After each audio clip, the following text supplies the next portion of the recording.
I can't help it that I look good, smell good, woo, can dance all night long. But the crew rise to the top, oh yeah. You've been talking to the apes and the giraffes and chimpanzees again, haven't you? Yes, I'm excited!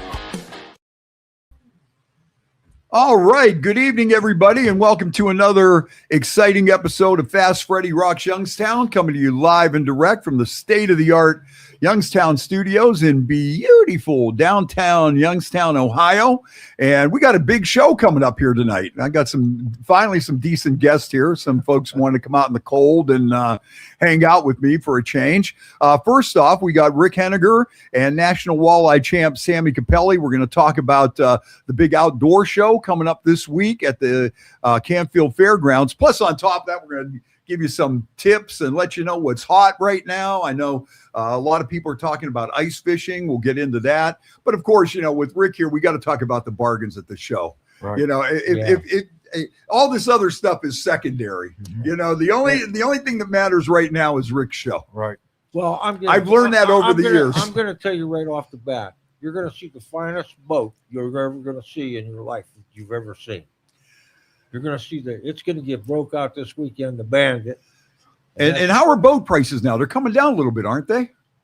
Yeah, maybe not. Not yours, but I mean, like, you know. He got a boat that's coming out, getting broke out this weekend at our show. It is a phenomenal boat. It's $180,000 if you want to buy it. Okay. And it's got locators in every corner and on the dash. Yeah, tell us more about that. Yeah, I got the new DBX 22S. It's a new Vexus boat, walleye boat, and it's got a 400 V10 on it. I played with it a little bit late summer, right before the weather got cold, and I had it up to around 70, but I think it'll run 76, 77 with a tournament load. But that's awesome, I just got finished rigging it, so I got two 16-inch graphs on the front, two 12s in the dash, and then a 16 in the back, and 3 active targets on it. So we're gonna have a lot of fun. So you come out to the show and you'll explain all this stuff and show everybody the setup and what they need to do if you want to compete on the national level. This is state of the art, huh? Well, yeah, you know what though? Even you know, the national level is one thing, but if they want to learn how to use this electronics, these electronics are revolutionary. Oh, no kidding. And they're not. When you're old like me, they're not easy to to run. You know what I mean? These young kids pick it up. Well, you know what? I think the electronics have done so much more to get young people into fishing because all of a sudden now fishing's a video game. Fishing's a video game. Before it's like I'm sitting here with my Uncle Rick, Grandpa Rick, and we're, jigging a thing or whatever. And then all of a sudden this graphic comes up. There's it eliminated all the guesswork. Yeah. Yep. There's no guesswork here, boys. You know what? Don't you wonder sometimes how we even caught fish? It's a miracle. I mean, of course, you know, the old timers, you knew the lake, or, if you had a map of the lake and maybe say, there's some points here, or, go out with the lake. You're wondering whether there's any fish within a mile. You don't know. We didn't even have none of this stuff. Now today they've revolutionized it. It's crazy. The electronics world. He's got all them on his boat, and he'll show you how he runs them. That in itself is probably one of the highlights of the show. Learning how to use these electronics to catch up on it. And boy, I'll tell you what, once you use them, it's crazy. And Sammy's approachable. I mean, a lot of these guys aren't that approachable. Yeah, Sammy's like that Rick Henninger guy, man. You don't even want to talk to him. Oh, yeah. But give you a Sammy, hard time. You walk up there, Sammy will show you what he does and how he does it. That's why I'm going through the trouble of getting the boat there. I really don't want to take it out of the garage right now. Yeah, I know. It's a brand new boat. It's just got a brand new wrap on it and all my electronics. So yeah, I don't want that salt all over it, but I'm going to get it to the show. For Rick. It's for Rick's show. It's for Rick's show. The hunting and fishing super show. How much I really appreciate that. And he knows I'll do anything for him. He knows I'm out there for him. I'll tell you what, though, that's going to be nice to check out that boat. Also, I do want to remind everybody coming up after these guys are done, we have two guests tonight. Chrissy and Keith Sturgeon, a local artist, are going to be here. We're going to talk a little bit about rock and roll and that's going to be neat. Things like that, too. I can't wait to listen to that. Yeah, so that's going to be a lot of fun. We got a little bit of everything. You got it going on, don't you? So, yes, you do. So what else we got going on here at the show? We got seminars on Friday at 2:00. Smokey's going to be doing a coyote seminar, and then 3:00 is going to be Dan Elko with the crappie fishing. This is on Friday. 4:00 is going to be Jason Michaels with deer hunting and land management, and then we're going to do another guy coming in to do a turkey show at 5:00. Then Saturday is going to be a full day. The seminar is going to start at 11. Crappie tournament fishing with Dan Elko. I'm on at noon. Catching walleye, how to use forward-face sonar, electronics. The greatest steelhead fishing ever, John Breelove. He'll be on at 1, and Smokey's on at 2. And we've got a full schedule for Saturday as well as Sunday. I'm on at noon on Saturday and noon on Sunday. So come on out if you want to see the boat. We got some good guys. This Jason Michaels and these guys are really good coming in there.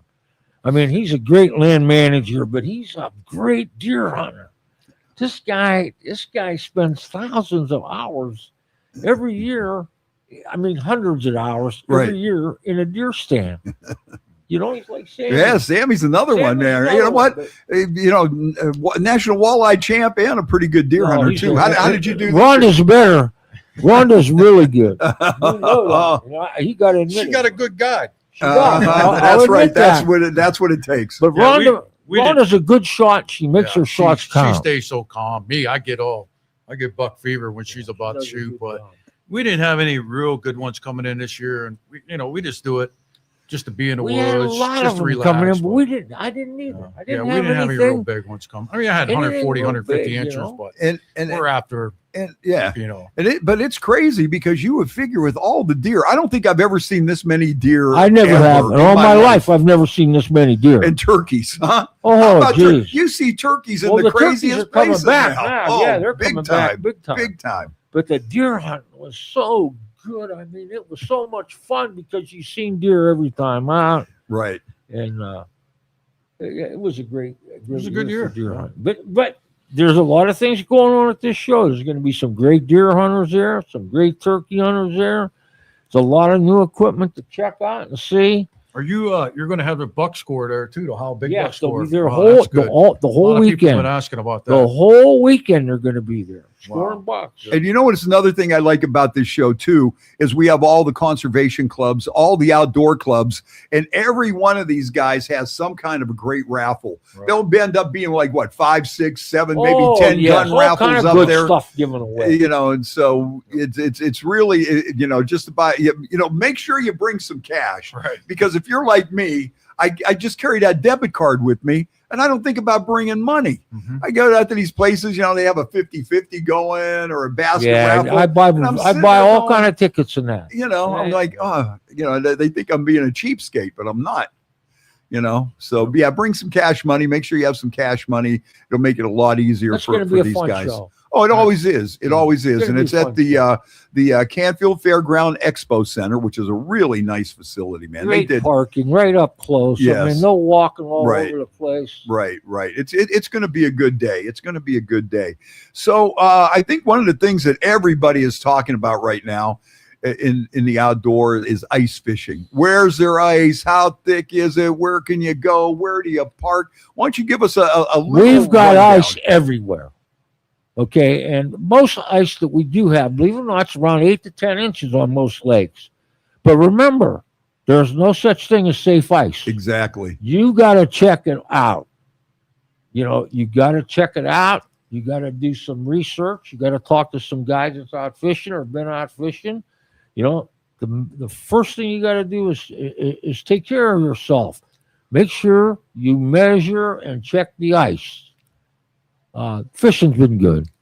They're catching some nice perch on Milton. Really nice. I've seen some nice perch come off. See, he just said you weren't supposed to tell anybody. I had to tell.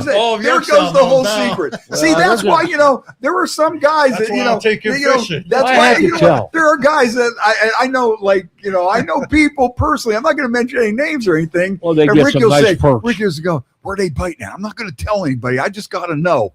Next thing you know, there's 5 guys. I don't do that, but when they tell me not to tell, I don't tell. Okay, all right. Well, you just said you were going to tell about the perch. I wanted to get out there before everybody. Nobody told me not to say anything. Okay. All right. They're catching some nice walleyes. They're catching nice walleyes out on Milton. They're catching some nice walleyes on Milton. And they're catching some on Berlin too, not as many. Yeah. Mosquito, I don't know. What do you hear? I heard, Not you know much. what? I think once, we got the full moon, I think once it warms up here a little bit, I think that's going to turn them on. I mean, Lake Erie's doing really good. My buddy was up there the other day and he got Joey Sandine. He got a 10-pounder and, but ice fishing is so much different now with electronics. We talk about them on my boat, but when you put that same electronics down in a hole, the video game fishing, you just sit there. It's like Wicked Tuna. You ever watch our show Wicked Tuna? Yeah. They're like, we're marking. And then they go out and try to catch it. Well, same thing ice fishing. You sit there until a fish comes on the grab, and you're like, here we go, man. And you start jigging until you catch it. Yeah. And you sit there again for 15, 20 minutes until another fish comes. I'll tell you, the last time I was out, one thing that I found pretty amazing, we were out at Henninger, and those crappies are always moving, though. Oh, yeah. You'll see them come through. Yes. And then, they don't sit all of there. a sudden, you're sitting there and you're thinking, you know what? Should we move? And then all of a sudden, here comes that school back through there. You pop a couple of big ones. Yeah. They disappear. It slows come down. back again. And then all of a sudden, boom, there they are. Crappies that are active are usually moving all the time. Yeah. Yeah. And that school will come through and you'll catch, like you say, 5 or 6 or so. Then you don't catch any for a while. Then they'll come back again. You get them again, Yeah. And, Shenango's a fantastic crappie lake, especially in the wintertime. Paimatumi's a great crappie lake in the wintertime. Oh, yeah. We got good lakes here. Yeah, we Nathan do. and your boy was out there. Tyler was out in Mosquito last year. I remember them telling me on the ice, and they fished for like 2 hours, nothing, and they just took that graph, the transducer, put it forward. And they're like 30 yards or 50 feet away. They went over and drilled a hole and got their 60 crappie in like an hour. His son Tyler and his buddy was one of the first guys that ran that. Oh yeah, that setup. Yep. Yeah, them boys are good. They're They good. came up, they played video games. We had Atari when we were They're kids. very good at what they do. They're very good at what they You do. might try to, them boys. you might try to cast a sinker in a coffee can or Yeah. whatever. I have fished with his boy since he was this big. I mean, Oh yeah, real guy. Rick is really That kid is good, him and he's Tony. natural, and he's got a natural God-given talent. Good. Yep. Yeah, he can Both hang. of them are good. I'll tell you what, I remember the one time we took Tyler out. He was about, I don't know, 7 years old, 8 years old, and we're out catching perch, and it's me and Ricky, and I think Jolly Wally, and who else was out there? Tommy, He was from Leavittsburg. Jack Martini. No. He was a policeman. What? Not Bruce Snodel. No, yeah, Bruce Nodal. Yeah. Bruce Nodal, our buddy Bruce Nodal. All these old timers are out there. Yeah. And when you know Tyler caught the biggest fish that day. Tyler's always been know? good. Of course I he mean, did. Tyler's always had the knack to catch fish. He went out with him and he made what, $200? One of the first checks he got for biggest sheep's head. Yeah, $200 he won. Caught the biggest sheep head. You know? Unreal. Hey, more power to him. That's what I say. Hey, if you can go out and have fun and at least pay He's for, done good. pay for Tyler's some done a of good these, job. some of And his these buddies are tackle. good too. That whole crew are They very really are. good. They're Yeah, a good they're bunch of guys, and they like to hunt, they like to fish, and I it's like good Ty- to see guys like that. Tyler was like 16 years old and went up there on that Thursday night tournament the first time he entered it and cleaned up. Oh yeah, I got on them guys up there at Mosquito. I said, that 16-year-old kid come up there and cleaned your clock. yeah. He was good. him and Nathan both. Those Yeah, two him and guys. when they Nathan's another one. Oh yeah, Nathan's He's a good. deer hunter too. yeah. He is, man. He's a good turkey hunter. Yeah, it's good to see these young guys out yeah. there though, like that. That's important. Let's see who we got on checking us out today. Our buddy Dave Childers. What's up, Dave? Good to see you. My sister Lynn. Who cares about that one? We can move on. Come on. Mike Weir says I am cheap. No, it's because I got that card. That's all. And John Gall is checking in. Yeah, Our for walleye walleye. in the house. Yeah. We're So glad to have him on there. I want to say hello to all of them. And hey, we hope to see you this weekend. Stop and say hello. So, a little more on ice fishing too. The Western Basin seems to be really jamming. It's doing good. They're getting out there. Yeah, you talk about safe ice out there. You know, you got to be real careful in the western end of Lake Erie with the southwest wind. Yeah, Because that's where southwest you wind get a will stiff screw you wind, up. it'll push that ice out there, and then we'll see you on CNN getting picked up by a helicopter. Yeah, it happens at least once or twice a year. It happened to me. I know. So how did that happen? Explain. So when you go ahead. Now I Here's got what a question. happened. Okay. Wally Lynn and I, John Gribble gave us a call and said, "Come on up. We're killing the walleyes. We're getting a limit of walleyes in less than 2 hours." So Wally and I go up and we meet John Gribble and his crew. You know, the 4 or 5 guys. Now these guys live on the lake, you know, and we jumped on the 4-wheelers, and there was a crack there, but it was closed, and we went across that crack, and when we went out there, we drilled the holes, and it was like the fish were on fire. Uh-huh. We caught 36 walleyes in less than 45 minutes. But the only thing is while we were doing that, the wind switched and come out of the south, blew the crack open. Now we can't get off the lake because the crack's 50 foot wide. Oh, wow. But fortunately, we had a kid that was with us that lived up there. And he called his dad, and his dad drove east toward Catawba and followed that crack all the way down on his 4-wheeler until it come back together. Oh, wow. We had to drive 8 miles, but we went down there, and his dad was down there and threw 2 big pieces of plywood across that crack. We went across it and come back. Oh, man. That's wild. Now, of course, you were fishing the whole time, or did you guys limit out? Were you We fishing the whole limited time? out. We had a limit of fish. Yeah, you were drifting. We had a limit of fish. We had a limit of walleyes, nice big ones, too. Yeah. And we crossed that crack and come in, you know, and most guys didn't know about that crack. I didn't know it come back together, but that kid that lives up there says, if you follow it east, it'll come back together, you know, and it did. Wow. Well, thank God. And when the Coast Guard comes to get you with the helicopter, Yeah. that is a search and rescue helicopter. You ain't allowed to bring your poles or nothing back. They pick You you got up to leave and it all on see the you ice. there. They tell you, hey, we're search and rescue. We're not Yeah, a not salvage salvage. You got to operation. hope for a north wind. We're not a salvage operation. Yeah. Maybe tomorrow they'll be back up here. Yeah, them guys, they were all out there getting picked up by the helicopter, you know. Yep. But we lucked out, and it worked out good. Yeah, that's good. That's good. So, you know, now for you, how about a couple of walleye tips here, Sammy, for some of our friends? Oh, well, Rick and I were just. What's a good? I was just talking. You know what? A basic walleye fisherman that wants to improve their game. What would be like a couple of easy things that maybe they're overlooking, or you know, what would be the easiest way to maybe increase your chance of putting more fish in your boat? Whether you're fishing mosquito like the inland lakes or Lake Erie, I think most walleye guy fish too deep. You know, and me growing up, you know, my dad and uncles told me walleye were sensitive to light, they're cold water fish. That's all baloney. Most of my fish that I catch on the inland lakes is less than 5 feet of water. So just keep it simple. Jig in a half a crawler, jig in the middle. You know, early in the year, once the water warms up, you go to half a crawler. But even up Lake Erie, everybody, you know, the days are running out 15, 20 miles. Those days are gone. There's 200 million fish in Lake Erie, walleye, and they're in the shallows. Those fish stay in the shallows, you know, for months. 2 or 3 months at Ashtabula and fishing 15 feet of water. And he's right That's about crazy, that. because everybody's saying 40 feet. Yeah, we got to be out here. We got to be out there. We went out, Mike and I went out, and then we heard that the one guy's that coming in got a limit of fish, and they told me they were in 20 feet of water. Now, this is August. Yeah. You know.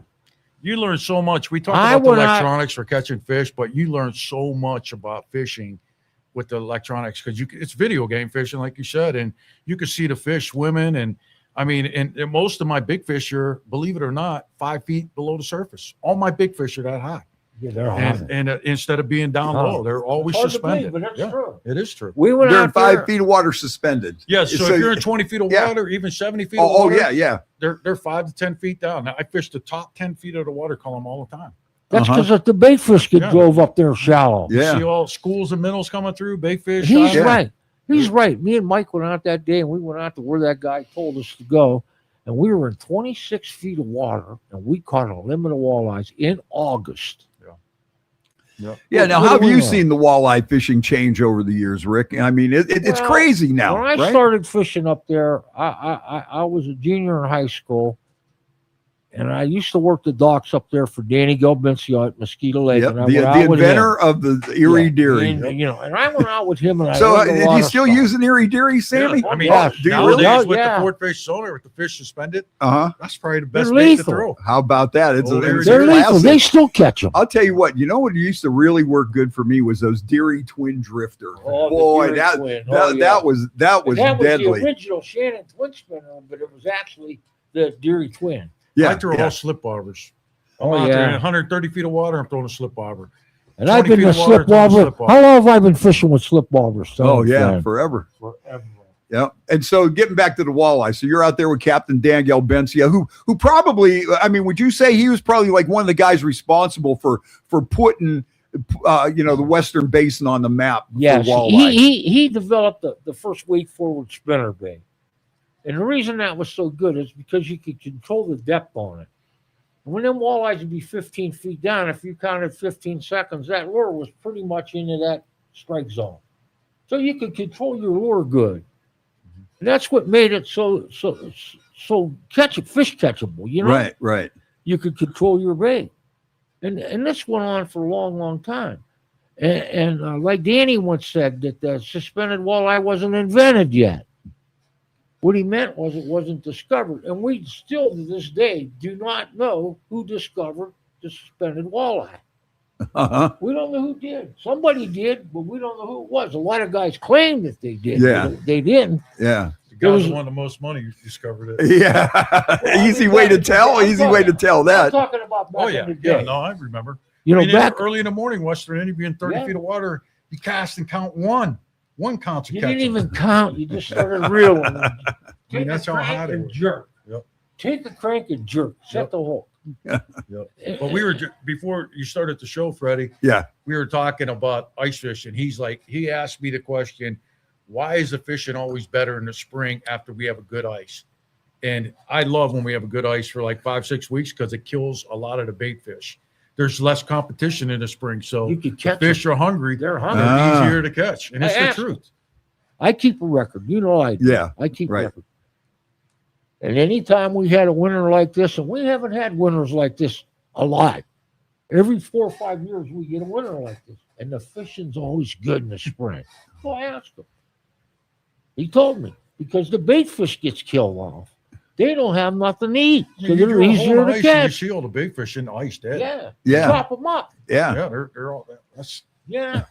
Yeah. less That's competition. That makes That's sense. pretty wild. Sammy's well. So we're looking forward to a good spring then. Oh, the yeah, way it's it's gonna going And I'm now, not man. afraid. I'll call him up when we're fishing Lake Erie and that, and I'll call him up and find out what's going on. And he tells me. And the same thing at the show. When you're there at the show this weekend, if there's something that's on your mind and you want to find out, something about it, ask him. Yep.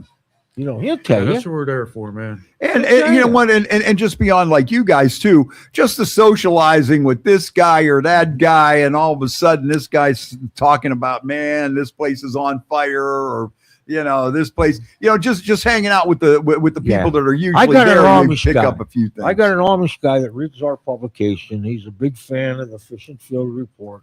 He follows him. Wherever Sam goes, this guy shows up. Uh-huh. And he just sits there. He don't say not much. Listens to everything Sammy says. I said, go ask. Go talk. I just listen. I listen. He sits there the whole day listening to him. And that's the nice thing about those seminars too, is because you do pick up all kinds of tips, things you yeah. never even thought There's a of, lot of guys or that know a lot of maybe it things. reinforces stuff you were thinking about anyways. There's a lot of people that know a lot of stuff that'll be at that show, from deer hunting to walleye fishing, to crappie fishing, to Steelhead. turkey hunting, and with the best steelhead fisherman, I believe, on Lake Erie. Yeah. He'll be there. Yeah, You so know? that's pretty good. So what else is going on in fishing news? So What- our shows that it's Friday 12 to 7, Saturday 10 to 6, Sunday 10 to 5. Just I don't know, just announce the hours. And then Sammy's So on we're- every day at noon.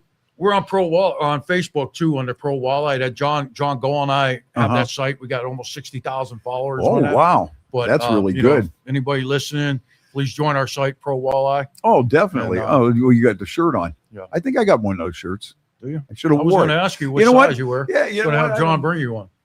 You know what? I don't have. Who my- has them? John Gall. Oh yeah, John Gall's I got don't some. have. I don't have any kind of. We got to get some of that stuff. Pro walleye. I don't have. What My size you wear? fishing field hat 2X. We'll get 2X? We'll get We all need that the stuff 2X this then. weekend. What do you wear? What size shirt? Hoodie. Triple. 3X and a 2X. You hear that, John? Medium. Take care of it. I was going to say For a medium. while. Hey, I just got the medicine. The what? Weight medicine. Oh, I start on it the day after the show's over. You know, I got that weight medicine. It cost me a lot of money. Oh yeah. You know, to take that medicine. Well, yeah. What does that run? What does that cost? It's costing me about $500 a month. Whoa. My insurance won't cover it. You would think they'd want to. I could use a couple think, shots of that too. But I got They it. want you to do the old-fashioned way. They want you not to eat and not to You know, I don't drink wanna and tell- go don't out and tell- exercise. don't- They whatever wanna you do, do it don't the tell hard any- way. Don't tell anybody that I'm going to start taking that pill. Well, you just did. You see, don't tell anybody, Well, I and don't don't want you tell guys to anybody do- this I don't fishing want you to spot. get on the air Monday afternoon. Hey, Ricky, Henninger got on that. you got a cake. No, now, you know man. what? You know what? I can't wait to see you slim Oh, and shit. trim because Like that's I going used to to be be. that's Oh, going to be man. an inspiration to me. When I see, it might bug me a little bit, but I just one of my buddies on Facebook, he has been on a quest and he lost 100 pounds already. I can't. I got lose a 10. friend of mine lost 40 pounds fairly quick. Yeah. That's why I'm on it. Yeah, but Hey, what's $500 a month to save your life? That's the way I look at it. no kidding. I'm not vain. I'm not doing it to look good. I'm doing it to Yeah, feel good. yeah. Well, you let me know how that works. I I'll might let want to you try know. that. I will. Like I I'll say, let you 10, know. 15 pounds. That's, I 20, need to lose 25. I need to lose 30, 40 pounds. Yeah. I don't want to At get the to the minimum. point, though. I don't want to get to the point where I don't. Look at 30 or 40 pounds. Sammy, you don't have a weight problem. You're like I used to be. I was 236. I'm 185 now. I mean, Wow. Well, See, I got to be where he's at. I got to be I where lift he's every at. day. Me I mean, too. That's where I gotta be. I got to be Yeah. down 100, 200. I got to stay in shape. You know where You I guys work. look good. All right. Yeah. So. Hey, thank you for letting us come on this late in the game. Oh, no problem. No, it's not late in the game because we have been doing this for 20 some years Yeah, I now. know, but So it Sammy- doesn't even, we because get Sammy Judy on, will I've- probably call me Friday morning and go, "Hey, are you going to bring a sound system out?" And then Yeah. Casey will say something like, "Oh, we got to redo the commercial again." It's like, I'm No, not, I I'm hope not not. surprised. I'm It not sounds surprised. good. No, it sounds good. Yeah. But oh, I you heard the didn't. one on the radio. I didn't see You the one didn't. You on TV. didn't say this, or we What got on to fit TV? that in. You're there. You're What on. channel is it on? What do you mean? What channel is it on? 27, 21? Oh, the TV one. Yeah. Yeah. It's on all of them. Okay. It's on all of them. Yeah. So I'll tell you what, we're going to have a good time. Yep. This is an annual event. Everybody looks forward to this. This Yeah. is where you get your first, you get out of that cabin fever and now you're really thinking boats and you're It's time thinking to about think being fishing. outside. You're thinking about, It's wishing I booking was those fishing time. charters and everything. Yeah. And it's wishing I a was good fishing. time to come on out there and wishing you were fishing. And, we got the, all these seminars. Our coyote guy. How's the coyote going? Are they still just completely I'm gonna berserk tell or you what? what happened to me last night. All right.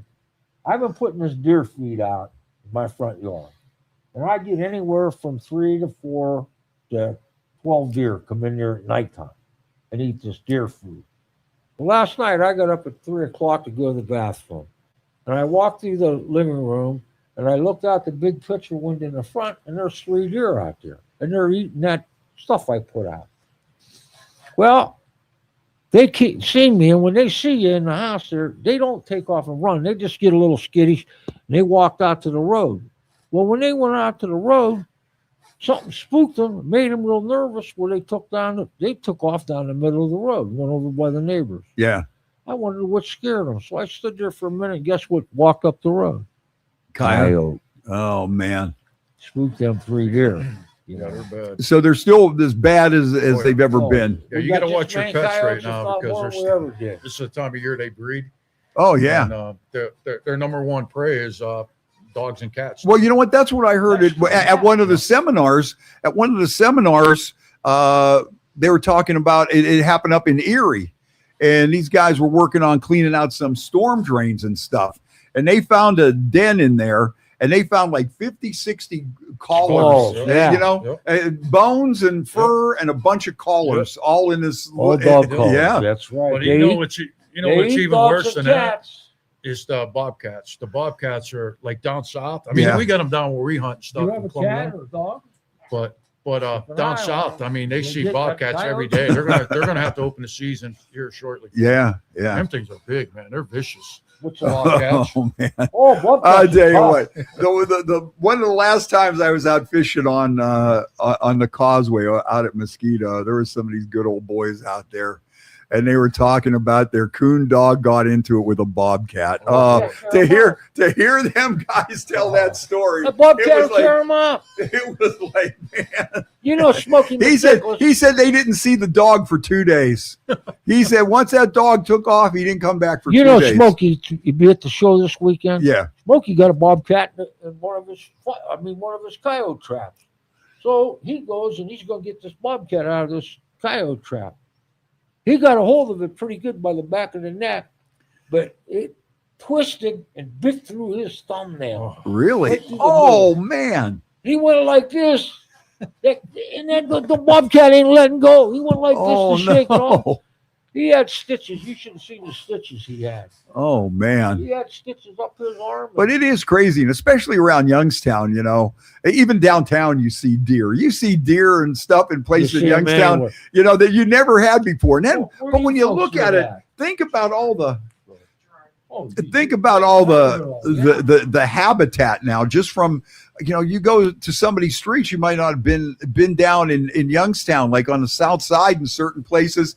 It is like one house and it's just fields and trees. Farmland now. Yeah, it's crazy. It's like, man, I don't remember it being like that, but yeah. We got a lot of game. We got a lot of deer. Niles, right down Main Street. You see them. You see deer over by the high school, over by where you live. Them deer all over there. I know. It's crazy. Yeah. All right. Well, listen, guys, did we get the word out? You think we, I think we did good. Anything else you want to add? Something I'm forgetting? Sammy for coming out. He's Sammy Capelli, national walleye champion, also a great deer hunter. We'll be hanging out this weekend. There all weekend. We have a good time. Yes, we do. Yes, so we do. If you're ready to book that charter, if you're looking for a new boat, maybe you need a side-by-side. And check out the new Bandit lures, he'll show you the ones that produce the most walleyes on Lake Erie. They'll show them to you. Yep. Yeah, and Gribble will be there, DMB. Yeah, John Gribble, DMB, he'll be there. Oh, you know what? Speaking of him, I'm sorry to hear about our buddy Big Tone.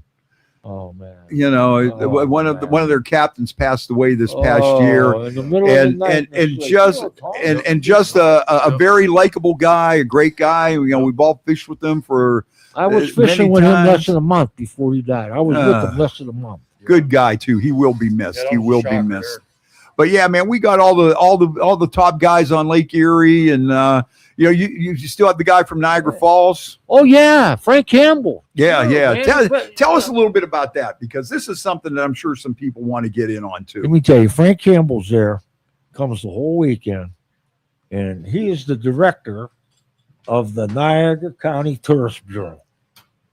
Now, he was a charter captain or a guide on the Niagara River for close to 30 years. The guy's fantastic when it comes to catching steelhead and salmon in Lake Ontario. And he'll be there for the weekend. You want to book a great trip? You want to book the Niagara and go up there for 2 or 3 days and go up there and float on the Niagara River and catch them steelhead and them salmon and brown trout and everything else, and spend the night, and then go to the casino, the Niagara Casino. Yeah, how could you beat that? Beat it. Now, for people who don't realize, they fish under the falls. Oh yeah, and you the Maid of the Mist. Have caught, I've been out there fishing and seen the Maid of the Mist right by it. And that's where the big ones are. Oh yeah, that's where some big fish are. So he'll be there. It'll be good to talk to him. Yeah, he'll be there, and we got an all-star lineup for a local show. I'm going to tell you. Right. Well, I always look forward to it. I think I have been at every single one. Do I get a trophy? You should. A plaque Everybody or asks. something? You know what people ask? Is Fast Freddie going to be there? Fast, he's going to be there. Rick was telling me something about a big bonus he's giving you this year. Oh yeah, right. Long time coming. For We're going on your boat. That's a bonus. Sammy, you're wait a minute. I'm already in on Sammy. Yeah, that ain't he's no in. bonus. That ain't no go bonus. anytime he No, wants. you're not doing me no favors there. I'm on. Oh, you're already I'm on? on. Yeah. I'll get you I ain't on on. with Sammy. You see, I'm not on. work that. I'm And not these guys on. are saying I take that bank card so I can't buy raffle tickets. There's the guy. Oh, that's going to be nice. I did realize that. Yeah, 2026 was the bonus year, and that's going to be real nice. And that's nice. Oh, thank you in advance. You and Judy, thank you so much for taking care of me and thinking about me. I take care of you. Whatever you need. Now just all the stuff that he has done with Tyler over the years, man. I mean. Tyler's a star. I'm kind of indebted. He's a star in the making. I mean, Tyler is for Him real. and Nathan are such good They're kids. very. I mean, it ain't no kidding. They're good. They are good. I mean, honestly, Did you see that big slab crappies him and Tony caught this winter? You know what? They were so good. Go. I'll tell you, these last couple of batches of crappies that we had, Big ones. And are they taste good through the ice. delicious. Out You through know the what? ice, I they're don't- really I don't good. care. You know what? You could serve up these, perch dinners with No. 5 little perch for $25, Let or me tell you something. a walleye Damn fillet for $30. Them crappies Oh. through the ice are the best. You know what? For Christmas, we had, all kinds of stuff, and we probably did up 3 big bags. And I'll tell you, there wasn't a one left, No. And you know what? I got to say, I fried them up perfect. Oh, me they're so and my good. buddy Cav, Out of that know, cold water, they and are I'll so tell you what, good. and they were so thick and so firm. Good. And it was just like, I got to eat more. I got to eat more. Oh, they're good. They're That's why- good. That's why I'm going to need that shot, man. You know what? I'm going to- Christmas, the holidays really knocked me off my diet so bad. All that stuff, the holidays just killed me. Me too. I I never walked by a cookie I didn't like. I hear eat it. ya. I see I a cookie, hear I ya. eat it. hear you. Huh? I hear you. I never eat one. I didn't No, but I mean, I would take that. You know what? I would take those crappies over a steak any day. You know what? You know what? You know what he got me eating too? I'm going to tell you what he got me eating that I never ate. Sheephead.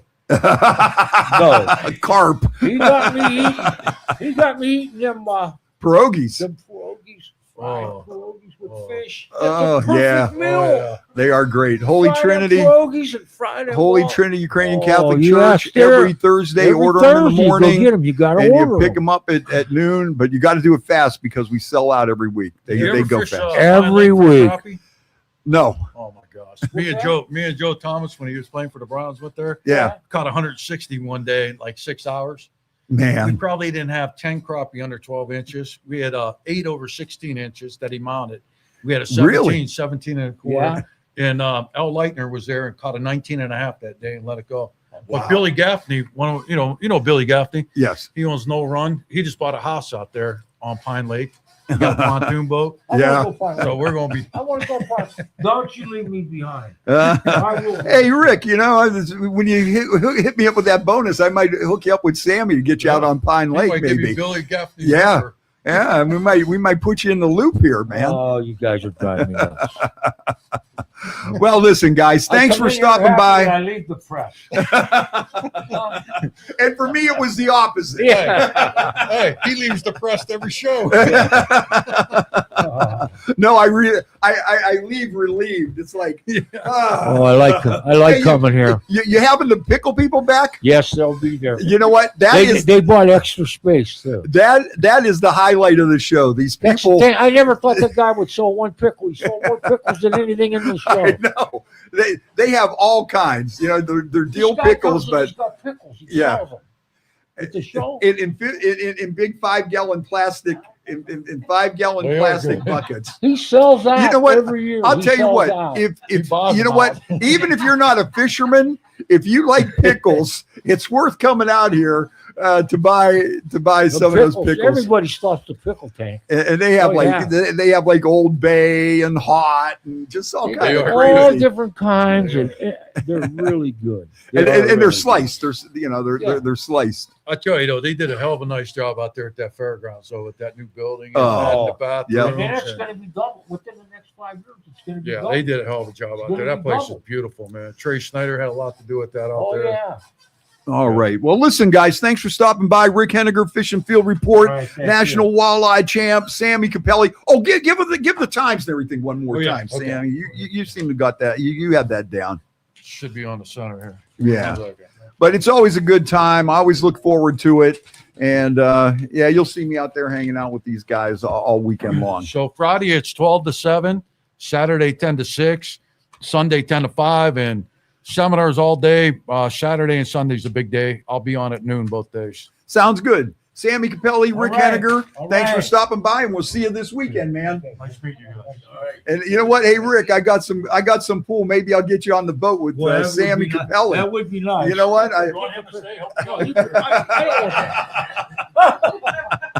All right. Thanks, guys, for coming out. I can't wait. It's going to be a great weekend. All right, buddy. Like I say, though, I do deserve some kind of trophy or something for being at every single one. Every single one.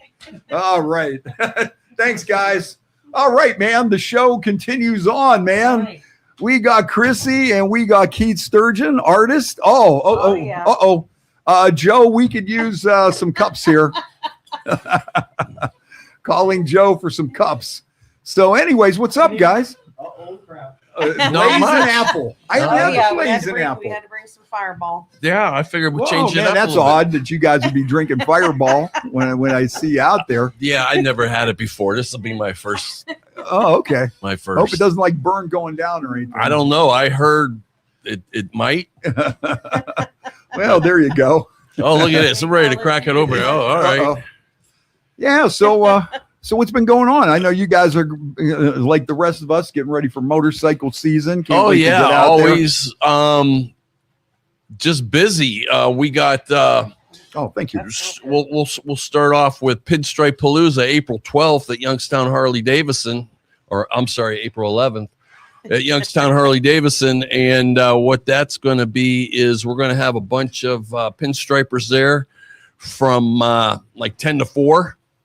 Area pinstripers, and we're going to stripe up panels or helmets, whatever you bring in. All the money that we take is going to be donated, and we're going to have an auction afterwards of all the artwork that the guys do. And then all the monies that we raise that day are going to Veterans Outreach. Oh, very good. So that's the charity we're going to. This is our 3rd year doing this. And, I was out there last year, and boy, did we have a good time. Yeah, I hope you're able to join us this year. I was going to talk to you about that. That was absolutely amazing. Yeah, we had such a good time, and then the art auction at the end, and we definitely raised some money on that, and everybody was very generous on that too. They were. It was amazing, the turnout. And I hope to do better again this year. Each year it's getting better. So. And listen, if you're maybe not in the motorcycles or something, Keith will do artwork on anything. Some of these guys do boots and helmets and anything that you think that you could get jazzed up a little bit with pinstriping. These are the guys that'll help you do it. Yeah, absolutely. I mean, Keith just this past year he started doing boots, vests, purses. I mean, anything that pretty much can be painted on, he'll paint it for you. Anything that you want. It doesn't have to be only pinstriped. It can be, just original artwork. And he even paints pictures of pets. So. Oh, okay. So he's pretty. Yeah, they don't sit still long enough for me to paint them, but I tell them just sit still and I'll do that. So that's a little rough, but it's something that's turning out to be more and more every time. And I just love it, And that's really cool though. Like you say, you got a vest and you got a nice painting of something that means something to you. Or the boots, I love the boots, man. The boots really, if you've never seen them, I mean, they really do add something. They do. They do. Absolutely. And it's one of a kind too. So I mean, have a picture of something that you wanted painted or anything like that, I mean, Keith can replicate it. He's really, really amazing at that. And if anybody has never seen him paint before, you got to watch him paint. I mean, I am not a person to sit still for too long. Okay, I'm watching always paint dry. You want to watch paint dry. I'm always moving, but I'll tell you what, like watching him paint, it's mesmerizing. Like it's the coolest thing. I've never seen somebody that can put something together from just a bunch of lines. I still don't know how he does it. I'd like to figure it out because it would be really cool for me to be able to do that too. I don't think it's happening. Yeah, now tell us a little bit about your style with the lines and the way you do that. It just happened. Being a pinstriper, you meet other pinstripers and you swap pieces and you collect each other's work. Yes. So Ryan Evans, who is a pinstriper for Counts Customs out in Las Vegas, I did a piece for him. And he was coming to a show, and I was going to present it to him, and it was just going to be regular pinstripe design. And I'm like, I got to do something a little different. So I did his face.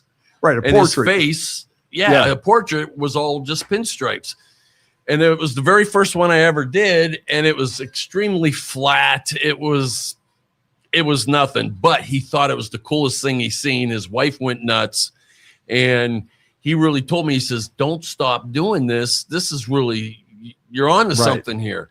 And I had a couple other gentlemen in the industry that are friends of mine, and they said the same thing. So I was like, okay, well, let me just keep trying to do this. And so as I kept doing it, it kept evolving. I start learning how to layer paint and, when it's a certain dryness, when to go over it with another color and the effect that it gets. And I'm doing different stuff using sponges and stuff like that. And it's taken off. And I got one here, and I just brought this as an example. This is an older one, but this is a Jimi Hendrix painting. And if you look on the screen, like we're sitting here, it just looks like a regular portrait. Yeah. But it's all lines. His face is entirely all done with lines. Yes. Yeah. If you would see this close up, it's just like you see on his jacket. On his jacket and everything, the face and everything is it's like all that. done with lines. So what I wanted to do is from a distance, I wanted it to look like a traditional portrait. Yeah. And then when you walked up on it, you're like, oh, that's all lines. Yes. And that's really cool. So that's kind of what I've become, I don't know, known for. I just feel weird saying that. Right, but, right. Yeah. You know, yeah. Well, you know. I did sign an autograph one time at Sparkles on a bag of potato chips. Oh, there you go. That was pretty well, cool. You know what? One of your coolest things, and like you say, though, you do more than just the pinstriping when it comes to art. If you're thinking about, to getting the vest painted or getting those boots or something on your helmet or saddlebag or, other than pinstriping, we can take care of that. Yeah. Yeah. But one of your most famous artwork, this was one of our, actually two of them that we inspired that were just off the charts. We did an awesome birthday card for Ace Frehley. And I'll tell you what, it was so cool. And it had the spaceship, the Space Ace, everything. And we took it down to the Robbins Theater when everybody was coming into the show. Everybody signed it with either a silver or a gold marker. And it was black and it was shining. It was amazing. Yeah. It had about 3,000 signatures on it. Yeah. It was so sweet. What? Yeah. That big. Oh, it was like 24 by 20. And it was metal. It was big. And it was made out of metal. And I'll tell you, that was a cool one. And then it was like, to have this big week, because this happened like, dude, this was like this Friday and Saturday. It was the day after each other. Yeah. So Ace Frehley gets the birthday card, this custom badass birthday card. The following day, it's Alice Cooper at the Covelli Center, and we got together with the commissioners and everything, and we said, Alice has played here at every level that you can play. He played at like the bars. He played at the Tomorrow Club. He played at Struthers Fieldhouse. He played at B&B Backstage. He played at the Covelli Center. He played at the Amphitheater. Yeah, each venue kept getting bigger. Every size that you could think of that he continues to play here. And so we said, well, we're going to make it Alice Cooper Day. They go, oh, that's going to be great, So then we start thinking, what could we give Alice, to commemorate. To commemorate this. And we, now we're thinking we got to do something big. So we kicked some ideas around. And then I thought of, the album Trash that he had. And I saw one of my neighbors. I'm driving down the street and she had an old school galvanized garbage can next to her garage. And I looked at that thing and I went, that is it. And did a little finagling. And the next thing you know, he's painting it up. And as we go along, we're thinking of different Alice things, like social debris. Is one of his songs. I mean, I was painting on it. Yes. The morning of the show. Every 2 minutes we'd think of something He's like, else. put this on. Yeah. We'd hear a song title or something. Oh, you got to have something that says poison. Yeah. You got to have a thing that says poison. And they still have that down at the Covelli Center. Yeah, and what was really cool, we put a garbage bag over it and presented it to Alice Cooper backstage with a garbage bag over top of a piece of art. And he was really cool about it, and he loved it. He really did. It was so badass, and I'm sure that nobody out there has ever put all that together. But the trash can made it. Just this vintage, old galvanized trash can. And it was beat up enough over the years. It was rusted, still sturdy enough. Yeah, it's and it was just like wow. And that was really and in this, I want to thank you for that. So you know what? We haven't even taken a sip. No, we haven't had a sip. What are we doing here? Slacking. Did we come here to slacking. bullshit, or we come here to drink? I don't know, but I got to thank you and Y103 for helping me out with that. Oh, that is good. Oh, let's see what the bottle says here. Blazing out. Oh, Dave is checking in. He says the party's going to start now. Oh, yeah. Hey, Dave. How's it going? Anita, how you doing? All right. This is an interesting message here from Fireball Blazing Apple. Oh, whatever. I don't read the directions or nothing. It says, ignite your taste buds. It says, hey, congrats. You found the back of the bottle. Know what's inside? Look at it. Just a kick-ass whiskey. Combining our classic red hot cinnamon. Yeah. Let me try to read this. Spell that one for me. I want to hear the that. back of the bottle, but we can't read it. With new crisp green apple. This forbidden fruit tastes like heaven, burns like hell, and puts the sin in cinnamon. Wow. That's what we got in this cup right now. We got hell in a cup. Hell in a bucket. More like it. Oh, how about that? It's nice to read. See, you got to read the warning label on there. Oh, well. Somebody might not wanted a hell in the bucket. Somebody might not have wanted a glass of sin. Since the first time that I've known you, Freddie, every time we see each other, we drink Fireball. Yep. That's what it is. Oh, yeah. That first step. Every single time. That first meeting was that was unbelievable. That was a good one. That was one for the record. That was a good one. That was Yankee Lake Bike Show. Yes. Yankee Lake Swap Meet. Yep.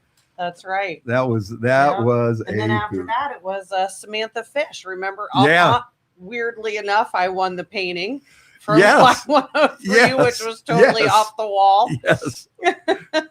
Yes. You won the thing, and you guys were just getting together as like a couple. But we did this thing, and it was he did a nice picture of Samantha Fish. And he, and we draw the winner on Tangled Up in Blues with Cornell Bogdan. And then Keith says, you're not going to believe who won this picture. And he didn't tell me. And then when you come in, I'm just like, oh, you got to be kidding. It was, there was people from Europe that signed up for that contest. And I heard her name come over the radio when Cornell said her name. I'm like, get the hell out of here. So he messaged me when it came across, and I'm like, you're lying, man. I'm like, no way my name came across. The only reason why I entered, because to be honest, I did not know before that time who Samantha Fish was. Yeah. Great singer, by the way, and I do love her music now. Oh, yeah. What a great show. But I had no idea who she was. Yeah, she was. No idea who she was. And then he's like, oh, you got to enter my contest. I'm like, whatever. Okay. So I did. And then he tells me over text, you won. I'm like, you're lying, man. No way that happened. I couldn't believe it. It was insane. And then to come to the radio station that night and, and accept the painting and stuff. That was crazy. That was. Anita says, get out the pickle juice. Oh, yeah, as a chaser. Yeah. Is she like picklebacks? Yep, exactly. Jameson and pickle juice. Yep. Oh, that's my sister's famous Oh, that's one. good. St. Patty's Day is coming, man. Yeah, it'll be here before you know it. I got a few things coming up for St. Patty's Day. We're going to be at that St. Baldrick's down at at the the Penguin at the Penguin City Brewing. Okay. That's where people shave their heads to help kids with cancer. Chrissy's going to do that. Are you going to do it? I got a lot. You know what? I do too, but I just don't have the nerve. I don't have the guts. I will donate some money. I'll give you some money. I'm at the age, I don't know if it's going to come back. That's right. That's for me too. Once it's on here, it's staying. It might go, and I may go. You know what? Oh, Jesus. Yeah. I think That's my biggest thing. You sit there and go, what if I get a haircut and then it just doesn't grow back? What if it's done? What if that's it, man? It's I don't know if there's an end to it somewhere. And you don't want to be like Samson, Samson and Delilah. Remember, she cut his hair off. No, I don't want to risk it. No. You're thinking like me. Yeah, I don't want to risk it. Yeah, so, get that mop. Do something with that mop. And I'm like, I don't know. That might not come back. I don't know.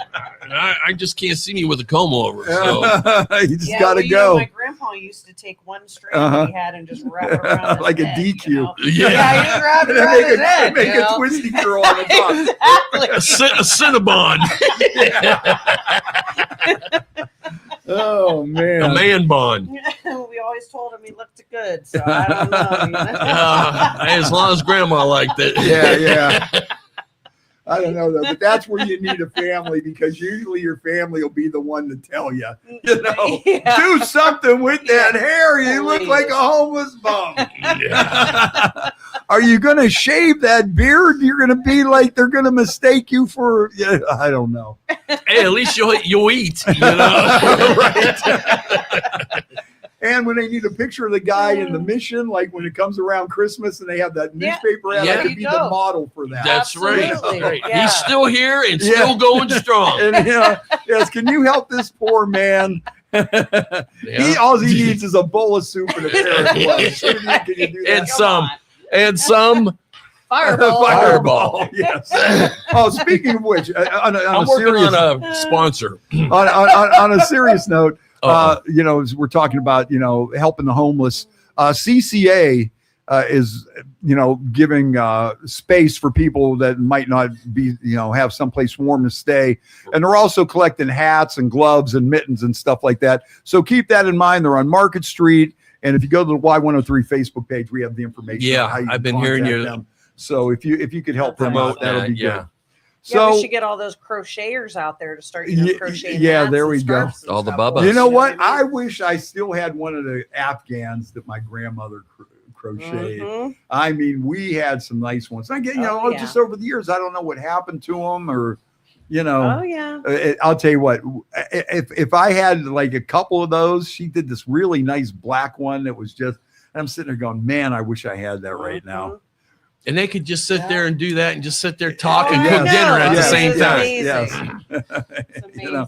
Except if you had the grandparents and the grandmother made you little vests to wear and kind of expected you to wear them. Yeah, for like a whole suit made out of it, right? Yeah, when you went over to grandma's, you wore. I know he did. Yeah, you wear that one to church on Sunday, grandma. No. Not again. Oh, no. Please, no. Yeah, that's why I was an altar boy, so no one could see underneath my my hassock and all that. I could go up there. Yeah, I got it on, Grandma. Yeah. I wore it to church just for you. Did you wear it to school? What did all your friends say? They loved it. That's where I got this black eye, Grandma. But... Yeah, right. Kids in the playground, not so much. Yeah. The nun beat me up. I saw a picture on Facebook not too long ago. That's what made me think of it. It was like the whole family had grandma's crocheted like vest or something. And then it was one of those older pictures, and they took it like glamour shots or something. Yeah, they're all Wells, and so the whole thing just looked completely goofy. You look at that and go, Oh man, what are you doing? I think funny. everybody out there has some of them goofy pictures at like Olin Mills or something. Definitely. That, boy, you thought you were taking it with your family and you thought you were looking good. And now you look at that. And then it leaks out on the internet, you know? Yeah. On a funny site where they're making fun of you. Hey, look at these stupid assholes from 1972. Oh yeah. Or some of the ones, where they have like the person and then they have like maybe a profile of them in a little circle on the yeah. Like, like they're thinking. And, in this one I'm hot and I'm looking good. And in this one I'm reflecting. I'm thinking about like, how are we going to put mittens on these homeless people? But that's some funny stuff there. That's some funny stuff. Yeah, I'll tell you what though, that Alice Cooper show, that was much fun. That was, and it was funny the way we were told, we're waiting in line to go backstage. And like, no, don't touch him. Don't talk to him. Yeah. Let him, whatever. We go back there. He's like, hey, how you doing? We're like, is this the same guy where they were talking about? He was one of the coolest. I mean, wow. And you know what? He's Alice Cooper. He don't have to do any of that stuff. No. Nope. And I'll tell you, his whole band is really cool too. Next week, I'm going to try to get his guitar player, Ryan Roxy, on. And, Ryan's been with them for years and he has a lot of his own material out and he's releasing a new album and stuff. But I mean, I've met Ryan on several occasions and just everybody in his band. And they are just so cool. They're just a cool bunch of people that, and they're hanging out with this legend. It's like this originator. We are not worthy. We are not worthy. Yeah, I mean, and he was so down to earth. And I mean, we probably could have stayed back there and BS'd with them, but his people, pushed us through. Yeah, and I'll tell you, and his whole career, with how Ellis started and then his drinking and how far out he got, then he comes back and bigger and better. Yeah. And, I mean, the guy is friends with, like some of the people on his friends list are Groucho Marx, Frank Zappa, and Salvador Dali. Yeah. I mean, how do you hang out with all them? Well, I think, if I'm not mistaken, Groucho Marx was his neighbor. I think so. And they would go over and have dinner together. And hang out and watch TV. That's pretty crazy. Yeah. Yeah, but when you number those guys among your friends, then of course the Hollywood Vampires and all the people. Oh yeah, Depp and Joe Perry and all those guys, from the bands and stuff. And they got some good music, man. Yeah, they do. I really like. You know what? Now with some of these bands, not being able to tour anymore and stuff, I think more shows like people like that are going to be coming around. Yeah, regrouping.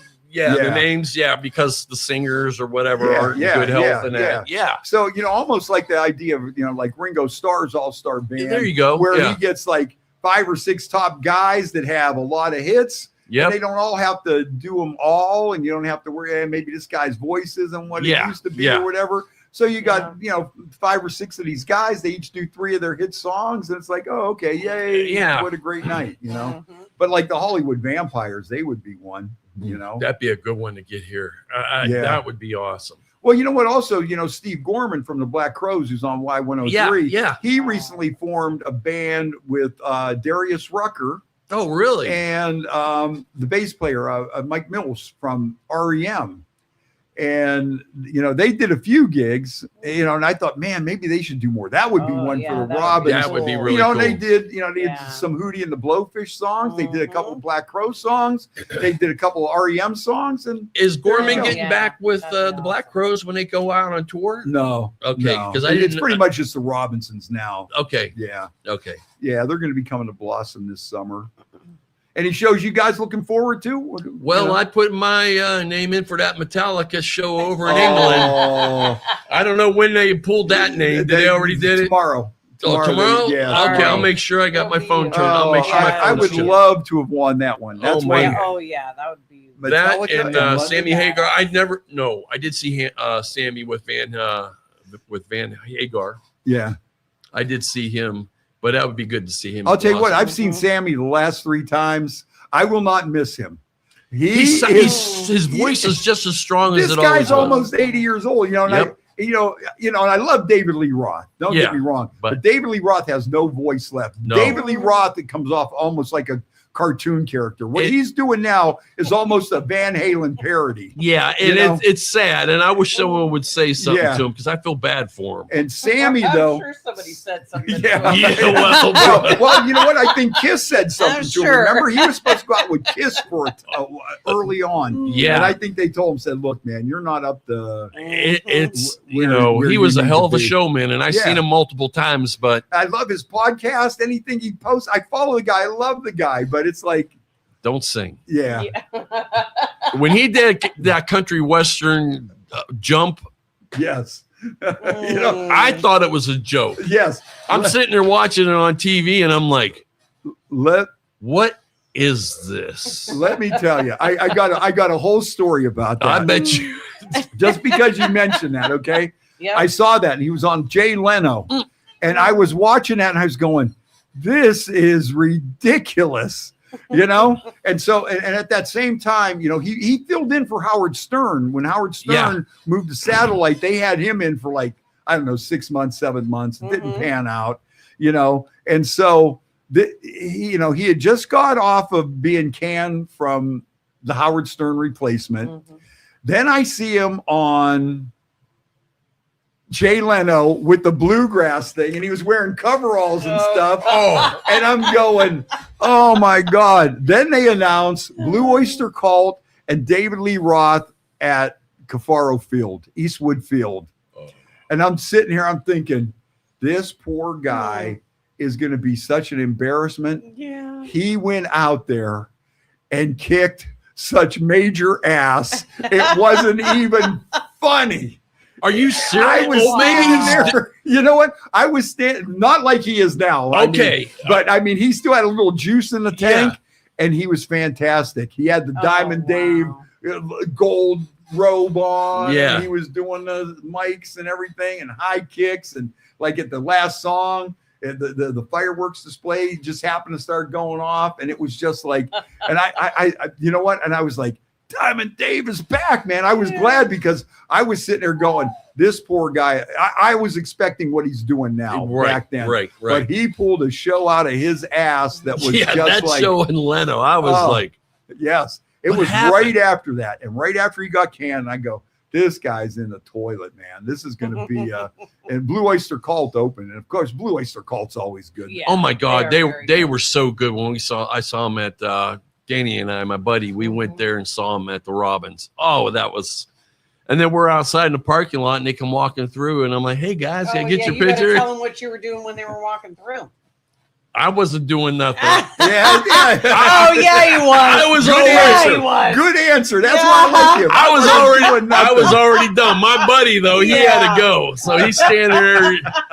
He's relieving himself in front of my car, and I'm like, dude, hurry up, man! Here comes the band. And of course, he didn't shake their hands or nothing. One time, Blue Oyster Cult played at this little bar out on Market Street by the Turnpike. It was called Who's Who.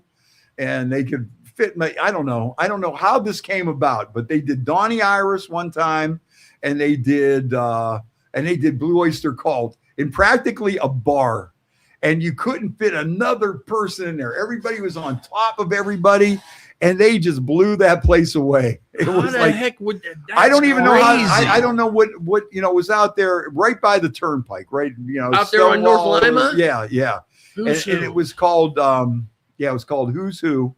And is that where the stripper joint is now? No. On the other side, by Stonewalls. It might even been Stonewalls.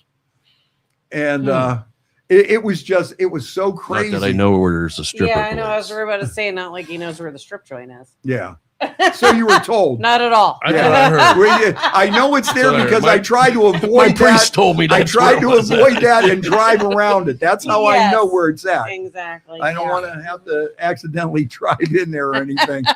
So they blew that place away. It was just, everybody was just on top of the stage, and it was incredible. Well, we had some really cool places where some of those bands came to, like JB's and the Agora and Studio West. Where was that located? That was on 422 and Warren? Yeah, in Crest Lane. Yeah, right the at bowling top of alley. the strip. That's what I thought. Yep. That's what I thought. Studio West with Noisy Mama would play there all the with time. Paul, yeah. They practically owned that place. Yes, man. they did. Yeah, Noisy Mama on White Noise before that. Yeah. White Noise and Noisy Mama at Crest Lanes. That was like that was something. That was way before my time. Uh-oh. Yeah. She wasn't even born yet. No, I wasn't. You may have been conceived in the parking lot out I there. may Who have knows? Yeah, Mom and Dad might have went to go see Noisy Mama. Yeah, And then they got a bunch of white noise. They produced the Noisy Mama. No, they went from white. And it's white. They went from white noise to Noisy Mama. In a matter of 10 minutes in the back of their car in the parking lot of Crest Lanes. Hello. Oh my goodness. Freddie, you're bringing out the badness in us. Oh man, It's about time. It's been quiet for a while. Yeah, it has been quiet for a while. yeah, Anita needs some. Another time, I actually met David Lee Roth, and it was kind of crazy. This was when he really first started on his solo thing, and he was playing at this one place in Pittsburgh. So we get backstage passes and we're all excited, meet and greet, going to meet David Lee Roth. So we're milling around in the backstage by like the stage door and stuff. And nothing's happening. So then they tell us all to line up on these steps. Okay. And these steps are going up to somewhere. So everybody gets lined up on these Stairway steps. to heaven. Yeah, that's what I'm thinking. In my brain, I'm thinking we're going to go up those steps. We are going to go through that door, and Dave is going to be like sprawled out on a couch with all these bikini girls all over with fans, and they're going to be feeding us grapes, and pouring us drinks and bending over and all this stuff. And I'm just picturing this David Lee Roth extravaganza, man. I'm like, I cannot wait to get in there, man. We're partying with Diamond Dave, baby. This is it. So then they go, okay, everybody face down the steps. And they go, okay, now that you're in line, we'll just take everybody's picture in an orderly fashion. So we're not going in the upstairs door. Okay. So now you're just, they just lined you up. So then everybody's going to take a step down each time. So all of a sudden we get down there and it was pouring down rain, and Dave had this rain parka on. So Dave just we get down there and he flips off his parka and he jumps in front of us and makes a funny face. And that was it. And they opened this alley door and threw us out the stage door. And it was one of the metal doors, and they slammed it shut. And that was the end. That was the end of the meet and greet. So now it's pouring down rain out there. It's pouring down rain. And this is before cell phones. So now we don't have our tickets because the people in there had the tickets. Oh. So now we have to go to the box office and go through all this stuff. And yeah, right, you got tickets. Sure, you did. Yeah, you're the 50th person to come by. But yeah, that was the big disappointment of David Lee Roth. I had this thing going in my mind because that's when he had all those videos out, California Girl, and when he was in the fat suit and they were the whatever brothers and all that crazy stuff. And I'm just thinking, I cannot even imagine what is on the other side of his door.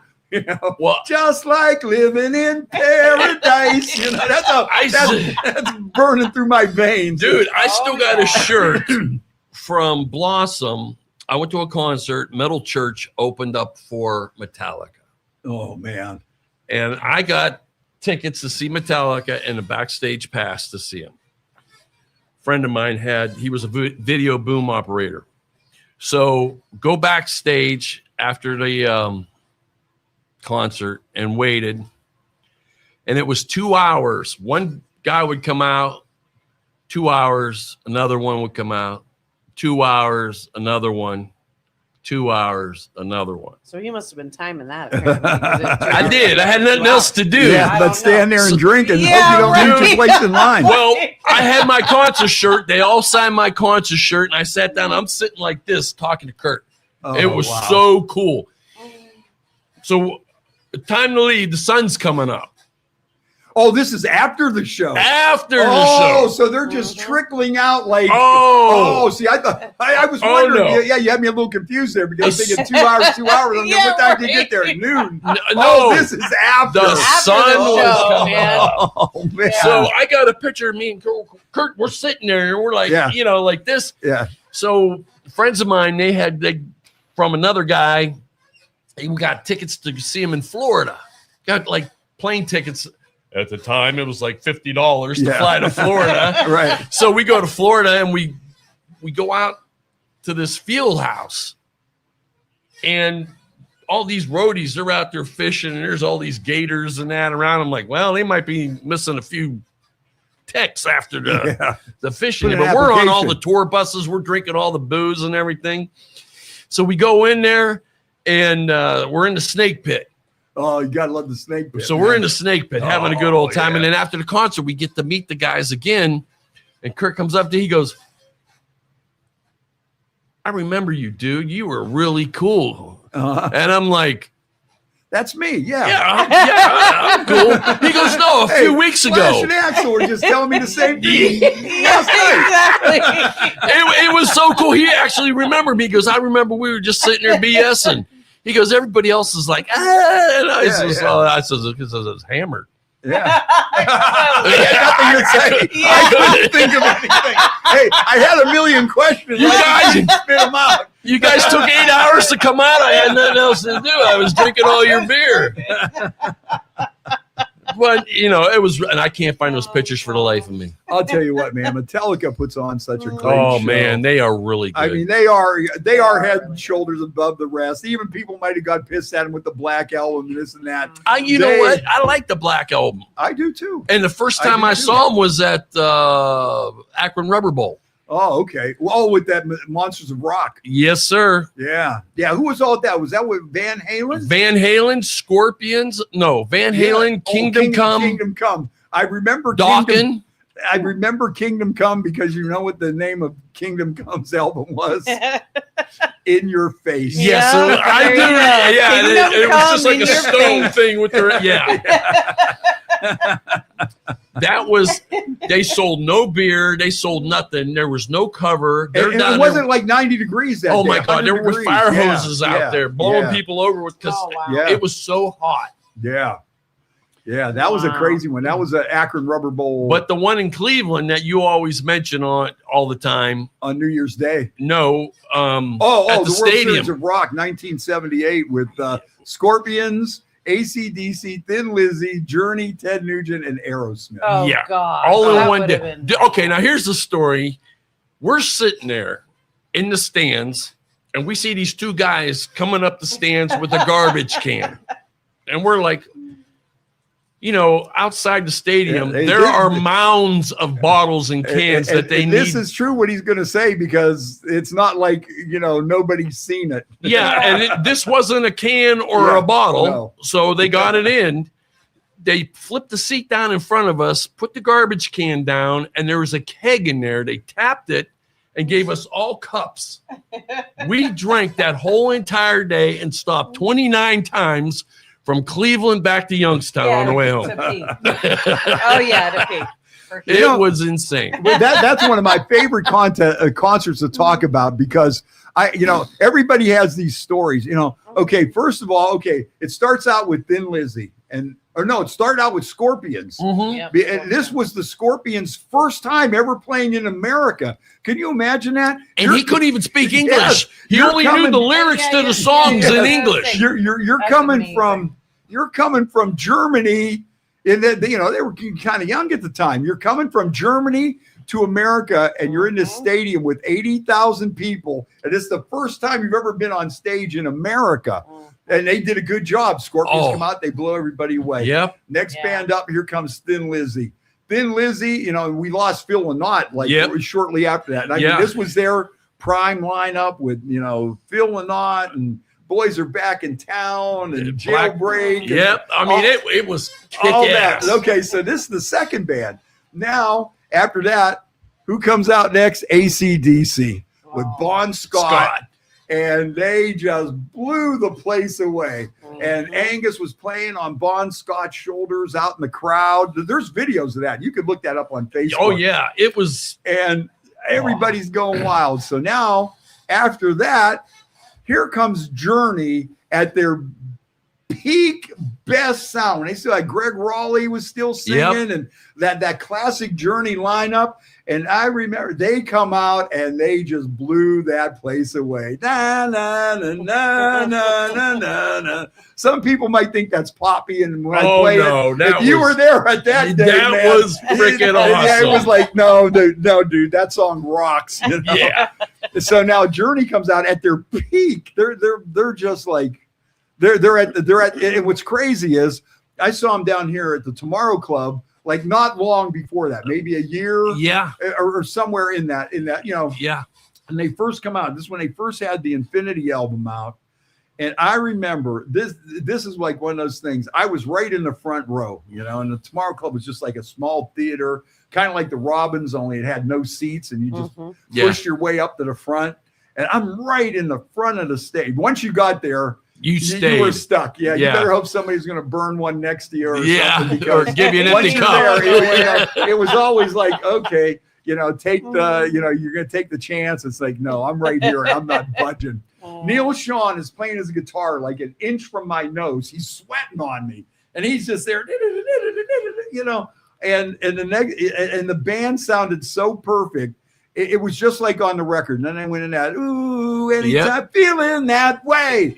Ooh. And everybody actually took a step back. Yeah. Everybody was just like, whoa, it was that good. And it was that on. And they're sitting there. And so now here it is, maybe fast forward a year and a half, and they are on the World Series of Rock, and they are just blowing the place away. I mean, that's when it Walks Like a Lady. I think they probably did that. And City of the Angels. Yep. They might have did that was one. a good. Yep. And then remember Nugent? He had a broken leg, if I'm not mistaken. He comes swinging out on a rope in a loincloth. Oh my wait though. With a broken leg. Between Journey and Ted, here comes Aerosmith now. Oh, okay. And the whole thing with Aerosmith is they broke up for a long time because they were at that show, and I guess some of the girlfriends got into a fight and everything. Yeah, that was me. I'm sorry. Thanks for thanks for all those. You were two. So the next thing you know, I mean, and they were so drugged out and everything and they broke up and didn't get back together until the 80s after that. And somebody said that they were backstage, a reliable person, and they said they saw Steven Tyler get on a banquet table, 8-foot folding table, and stood on the table and crawled across it and did an entire 8-foot line of coke. Oh my. And that's not like, the people that saw it were there, and it was just like, yes, he did. And so and they were ragtag, I mean, but you know what? But that's what made them good, though. You know what? You know what? That's of any band, I think Aerosmith probably put on some of the worst concerts of any band because they were always just messed up. But everybody in the audience was just as messed up. So they sounded great. Yeah. So everybody, and that's when Ted come out. I'm not sure if he had a broken leg though, but I remember swore he did. What I remember about that. The thing I remember about that was it was cloudy all day. Mm-hmm. Ted comes out, and all of a sudden, there we are on the shores of Lake Erie. Perfect blue sky. Yep. And the skies just opened up at whatever time Ted hit the stage. And I mean, this was Ted Nugent, Double Live Gonzo, Wango Tango, the whole Great White Buffalo, the whole 9 yards. He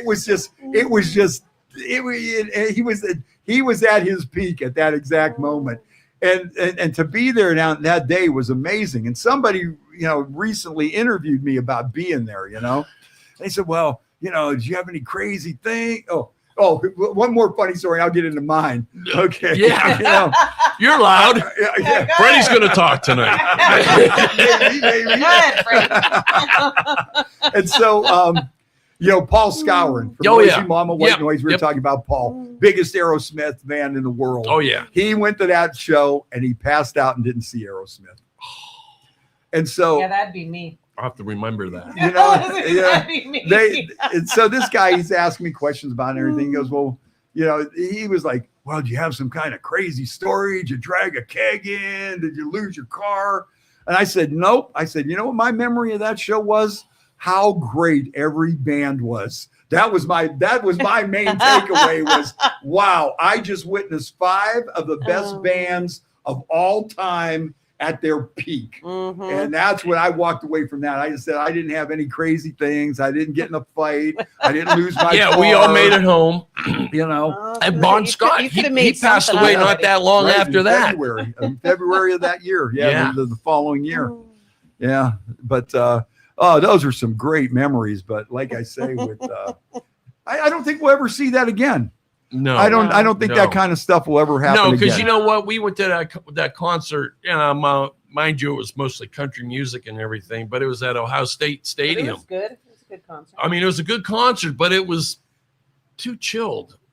It was different, wasn't it? I mean, people It was definitely different. They were respectful. They actually used a bathroom instead of the corner. It just wasn't like it used on your to be. leg because they didn't want to get away from the Cleveland Stadium.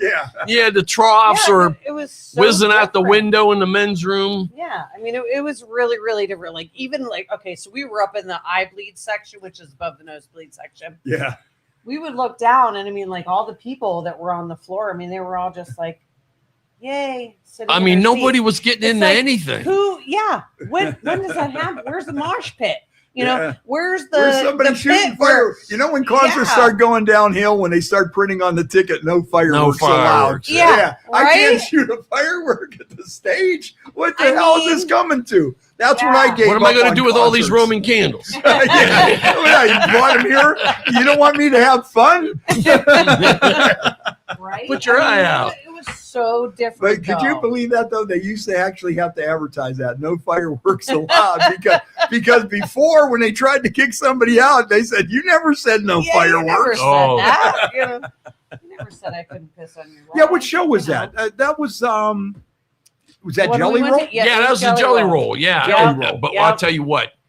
I mean, it was a great concert. It was a great concert. It was a good time. You know what? He put on a hell of a show. I kind of hate to say this, but I watched that Grammy Awards yesterday. Mm-hmm. I thought it was really good. I think there are so many talented people in all these different genres right now that it's crazy. I think some of this music is, people are bitching about, why are you going to have Bad Bunny? Yeah, I'm one of those people. You know what? You were like, I figured this out yesterday. You were like my dad when the Beatles come on the Ed Sullivan Show. I mean, when you look at Bad Bunny, I mean, this guy is like the hottest international star. Yes. This guy is like, look at his face. I want some rock. I want some rock and roll. When was the last time they had a rock and roll show?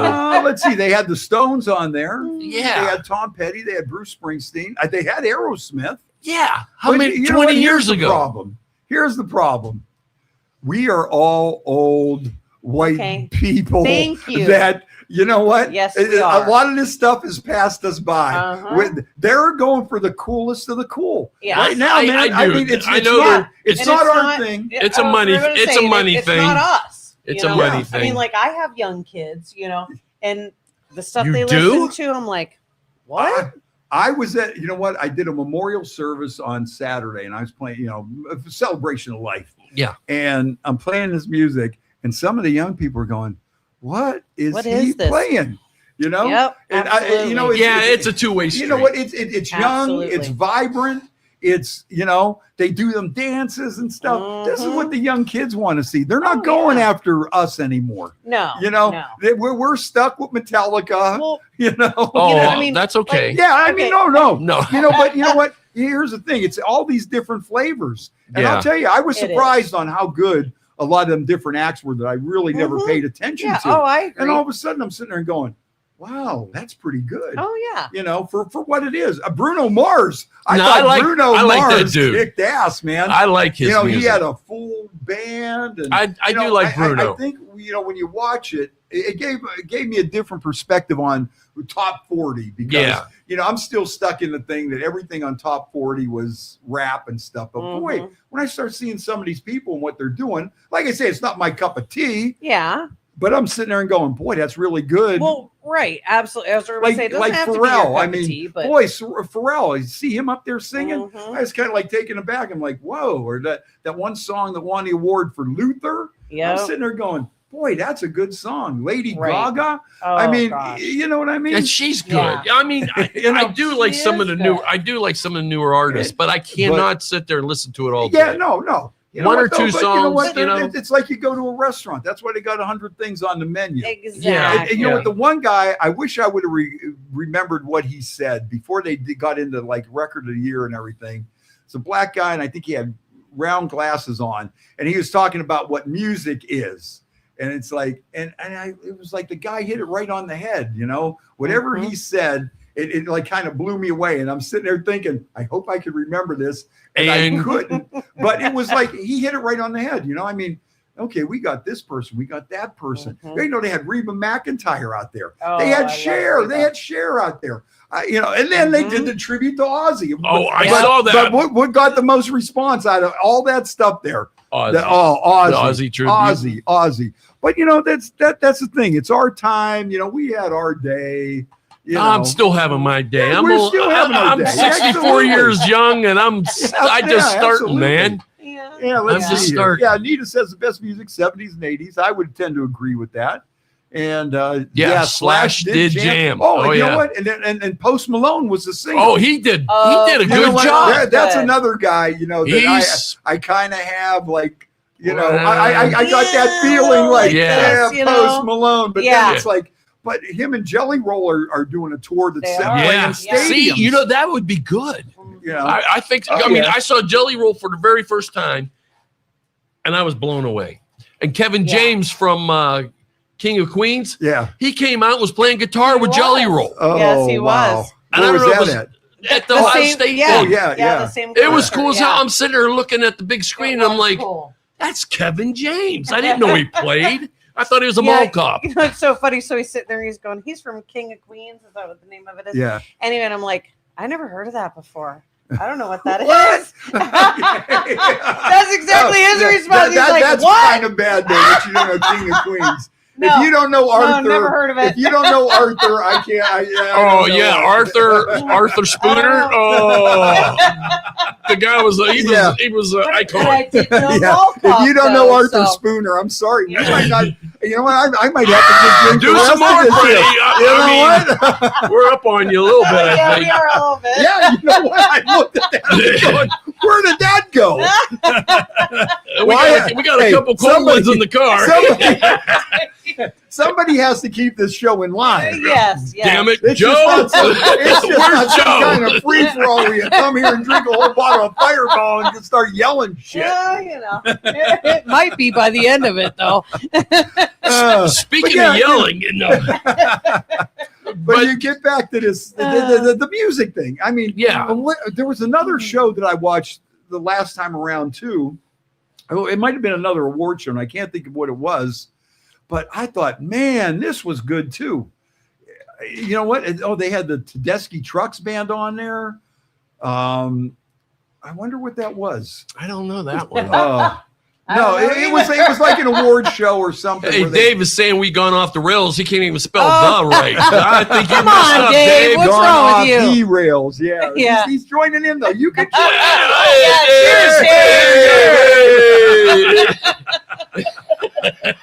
Yeah, you can join in at home. Yeah, You- we're an equal opportunity drinker. Whatever. Absolutely. But you know, yeah, back to the music. We like the stuff that came out of this area is just so cool. And I wish I would have. Did they have the Michael Stanley thing already? No, that's coming up Valentine's Day. Oh, Be with your lover in the heartland. We already are, aren't we? Anyways, But you got a good soundtrack. You got a good soundtrack. Yeah, coming up on it is the 14th. Yeah, the 14th. Because I got Gary's signature on my CD and I got Michael's signature on my one. One more. I would love to get the rest of the guys that's up there to have them sign that. I'll tell you CD. what, man. Michael Stanley. I love that music. I have been a fan of his from day one. That was my very first concert at YSU. That's when Gary fell off the stage. Tickets were $5. Yep.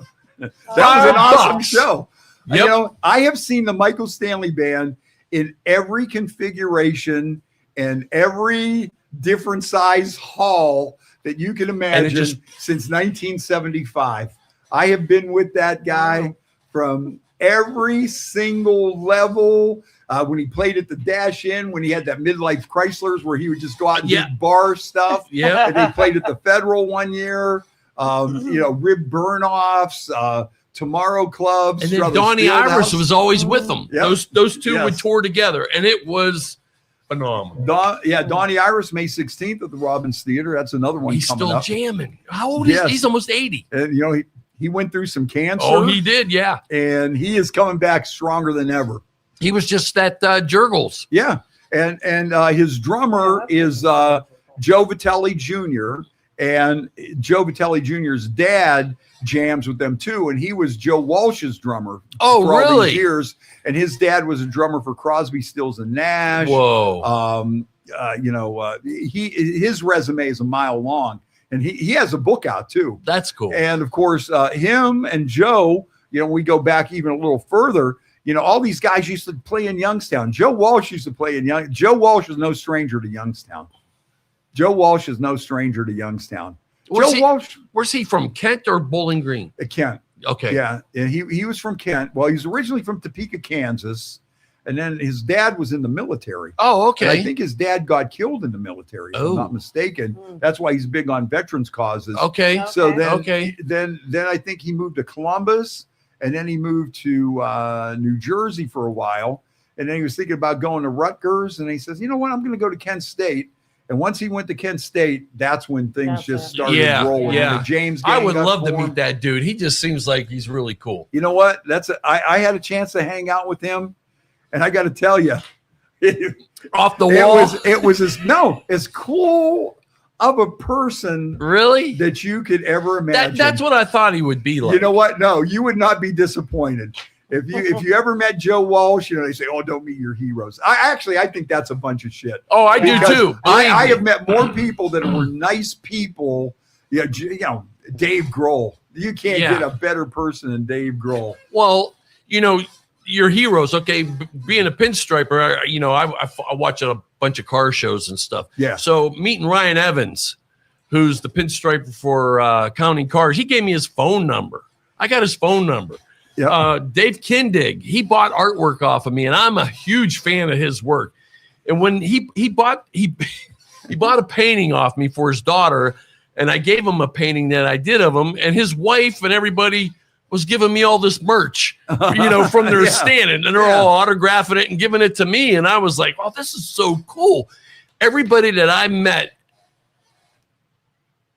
that is on the big stage, as far as I'm concerned, you know, with TV and everything. They've been so cool. I don't know if you ever heard of a car show called Iron Resurrection. I'm not sure of that It's out of Texas. There's a fellow on there called Shag, and he's the one that goes out and finds cars and stuff. I did a painting of him and sent it to him. I'm sitting there one day at work, my phone rings. I answer it, and he goes, "Hey, this is Shag." And I'm like the Jay Leno thing. Yeah. Oh, yeah. Tell us about the Jay Leno thing. Yeah. You know, we made it this far. I've been waiting for that. Yeah. And come on, jump in. Come on, man. You're slacking. You're my business manager. But, you know, he called me out of nowhere and says, "Hey." Jay Leno. Well, so did he. But Shag, and I was blown away how cool he was. But, yeah, I did a painting of Jay Leno, and I sent it to him. And he took a picture with it, and he called me up and thanked me and everything. And that was really cool. And I almost. So wait a minute. Yeah, so go through the whole Jay Leno. Yeah, that was like we've been sitting here spewing out drunken nonsense, and then the Jay Leno gets like 20 seconds. It's like, whoop, yeah, gone. No. Jay, I apologize. Yeah, you should. So, I mean, my question is this, though, because if I was on the phone with Jay Leno and he was like, oh, I like your artwork, whatever, I would have been like, dude, put me on your show. Like, did that ever come up? Well, you would say that. I would. I'd be like, hey, man, what's up? Yeah. Oh, not the Tonight Show. You mean, I'm thinking Tonight Show. Go, what's he going to, you mean his car show. Okay. Hey, I wouldn't take either one. Okay. Doesn't matter what show it is. Hey, Jay, I would ask I want to be on the Tonight Show, if you wouldn't mind. Yes. Hell yeah. Why not? And not tomorrow night, but tonight. They cannot say no if you don't ask. That's right, Freddie? right. So you got to ask. So, well, you blew your chance on being on the Tonight Show. Okay. I feel bad for you. I do too. I really do. He was right there. He could have been on there. He was this close. Sitting on the couch, close. holding up a picture of Jimi Hendrix. I could be on there. No, denied because you never. Well, I guess I don't have to tell my story. No, you guys wrote it for me. After you dissed Joe Walsh or after you dissed Jay Leno that, I don't know. I don't know either. Yeah. Well, okay. I mean, we're all disappointed again, now. Jay. I'm sorry. Yeah, really. Anyways. Okay. Jay Leno, I get this phone call. Yeah. And I'm driving home from work, and I get this phone call, and it's some crazy unknown number, and I wasn't going to answer it. Of course. I never do. This is why I'm never going to hear from Jay Leno. Yeah, there might be all these people out there. They might want me in New York City or something. Right? Sirius XM. You're screwing I up, might not be answering the phone. Freddie, you're messing up my story, dude. I noticed it's your show. Time out. Let's reset this because I was the one that said he was dissing Jay Leno. Right? Right. Okay. Yes. So, all right, totally everybody. You know what? I'm going to take a little sippy here, and we're going to sit back and we're going to enjoy. We are going to enjoy. Yeah, we're going to put the spotlight on Keith Sturgeon. All right. Go ahead. Take your sippy. And let him explain his Jay Leno story. Take your sippy. All right. So let's reset this. He did a great painting of Jay Leno. He's riding down the street. He gets a strange phone call. And he says, I'm not answering this. It's going to be, I don't need a warranty on my car. Right. I don't need to refinance my house. Student loans. So you just say, forget it. I'm not answering this call. Now let's take it from there. And Chrissy, calm down. Pay attention to what this man has to say. And I am not going to interrupt either. I'm going to enjoy I'm going to sit back and enjoy this story. Okay, let's go. Jay Leno, take two. Once upon a time, on the way home from work, I got this strange phone call, and I didn't recognize the phone number, and had already sent the painting out, and it was a phone call from Jay Leno thanking me for the painting that I sent him. And he thought it was really cool. And what I was doing, I'm trying to get my name out there with pinstriping. And I was hitting these guys with the car industry that know what pinstriping is and understand it. And that didn't work. So I'm just out there. I'm trying to get my name out there and showing the difference, in what I do, because it is different. It is different. And I'm doing 3-dimensional. I'm adding different textures to it. Yeah. I'm doing a Frankenstein right now. It's going to be off the hook when it's done. I think it's going to be really cool. I've had a lot of people comment on it. The sci-fi might be a good one. I saw that Frankenstein. I'm thinking now werewolf. Oh, dude, I'm thinking going, starting to do a little bit of the not Hammer, but the I can't even think of the name of the studio that I want to say. Oh, Marvel. No, not Marvel. No, the movie studio. Warner Brothers. Not Warner Brothers, but the one back with Frankenstein with Boris Karloff. Oh yeah. Right. No, I know that started downtown. Right. Oh, Warner Brothers. Thank you. Yeah. Thank you. Okay. That's all, folks. Oh man. But yeah, I mean, well, listen. Within the last year, yes, you have started to do more like the 3D, more of the multimedia type paintings. Yes. He's never done that before. But then last year, you've done how many? Like 4 or 5 of them. Okay, so Jay Leno is on the phone and he says See, this is why. All right. This is why I have to keep this. That's Okay. why I'm All like, fireball. Somebody. So- it's got to be something. So Here. All right. bring us back. All right. Okay, you ready? I want to do my Jay Leno impression. Oh, I was yeah, gonna- do it, you know what? do it, Because do I it. was going to ask you if you do one. I Okay. do. I do. I do. Okay. Let's see it. So this is Jay Leno on the phone after you sent him a painting that he really liked, and he called you. And he you called me. He answered, goes. What do you say? He and says, he's on the line. "Hey Keith, this is Jay Leno. How you doing?" And I says, "Oh, I'm doing really good, Jay. Thanks for calling. What can I do for you?" And he goes, "Hey, I want to thank you for that painting you did me, of me, and it really appreciate that. There's no reason to do that." And I says, "Well, I know, but I appreciate your work and everything." So he goes, "Well, gee, thanks." And I says, "Well, thank you." And I says, "If you could do me a favor, take a picture of it, with you holding it, and I'd appreciate that." He goes, "I'll do that, and I'll send it to your email." And I says, "All right, Okay, cool." so goddamn, he never asked to be on the show. I know. Come on. Well, I was Come driving on, right in a there. snow I know, he blizzard was in right Amish there. country. Hey, you know what? could have done So I was it, man. dodging horse turds and snow. No. When I ran into Jerry Springer at the Royal Oaks, do you think I backed off about asking about being on the show, or do you? Hell Yes, no. you I did. would've been wanted on on there the in a minute. show. I would have told him my life was all shit just so I could get on the show, even though it wasn't. Yeah, You know what I mean? I come this close to being on. I really did. See? So what would you do? Not earlier. What would like your angle be from going? Now, I don't want to. now remember, this to is PG. Yeah, I don't want to cause any strife trying. here. So I want you to bring up something. He goes, wait a minute. To get you're- on Jerry Springer? yeah. Oh, man. I'm going to leave the room right yeah. No. Oh, I could get on Jerry Springer very easily. My life is all fucked up. No, it used to be. No. You know, said we the used F to be- word. Oh, I'm sorry. I used to be Did I? we're not on real.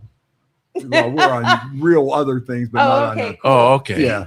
Every He once in a would while you not- can listen, let that slip. They let a couple Freddie slip knows on. me well enough not to invite me on if I can't cuss. Right. Well, this is true. Yeah, He yeah. There are does. some That's a places- prerequisite. Hey, that's why you know what? Fireball and I cussing. was at Yeah. I was at a memorial service the other day, and I almost made the big mistake of handing our friend Marlo the mic. Oh, yeah. And I did, and then she started, and I'm like, Oh, I can't do yeah. that. Oh, okay, yeah. Hey, thank you, Marlo. Big Yeah. things in tiny it's either, packages. So- Cussing or showing my boobs, which I'm not going to show my boobs tonight, but I will cuss. So, anyways, see, when I ran into Jerry Springer, I said I want Yeah. on the show, man. Okay. You know, I and what didn't- was I your didn't back story off. that you were going to get on the show for? This is crazy. Okay, and this is like a true story. I don't believe I it. can't wait. Okay, you remember back when they used to do Thunder in the Cascades? Yeah. It was this big motorcycle rally over in Newcastle. That Yeah. it was still old school, like naked slip and slide, and anatomy Seriously? contest, and just everything. I mean, Parts is parts. yeah, anything went there. Anything goes. Okay. So this friend of mine, she come up with this business I'm gonna model. try you She come up with this business model. some. Mhm. She invented what she called willy beads. And she would go to these rallies because, they would sell beads Yeah. for guys to throw to women when they would flash. Absolutely. Oh, So okay. she invented these little willy beads for guys for ladies that when the Oh, guys would when rip they it out flash, and they okay. would put these willy beads on there, these little things. Nice. And she says, you got to help me with this. I'm really trying to come up with a idea. I got to market this. I want to get Mhm. out there. I think I'm on something, and I got to get this out there more. I got to try to, get this product out on the market. And so I said, It was probably hard. yeah, you would hope because you're sitting there to Yeah. earn them. Yeah, that was hard. That was one flaw. That was one flaw in the Hey. business model. Is I don't think every guy at every bike rally wants to whip it No, out. and you No. don't want to blow No, it, they Fred. don't. No, they don't. That's Don't true. want to blow it. So we're sitting there, and I don't know, as I am at these things, especially when you're there for a couple of days or whatever. Sturgis. Yeah, Sturgis. Yeah. you know. You do some things. So we're I said, you know what? I said, we got to get on Jerry Springer with this. I said, this is something, because Jerry was doing Jerry beads, remember? Oh, yeah, Women yeah. would come yeah. on and they would flash and they would throw Jerry I beads up forgot there. that was the story. Go ahead. Yeah. Yeah. So I Yeah, said, you know what? We got to get with Jerry Springer on this. And so, you know, we had to concoct this story. So I said, I come up with this perfect storyline. It's either me or the Willie beads. You got to choose. Oh. And we were going to go on there and it was going to be like, this is it. Yeah. Jerry, I love this woman. I mean, even though we had no Oh, yeah. nothing, Yeah. you know, yeah, but yeah. you got to come up with a story to promote the yeah, beads. play Okay. along.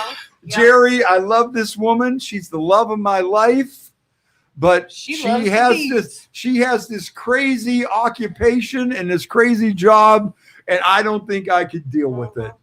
And what is that? She wants men to expose themselves so women can put beads on their private parts at motorcycle rallies. You know, and I just can't Oh take my that. God. And so they bid on that. Okay. Oh, So we're going on and we're going back and Really? forth, and then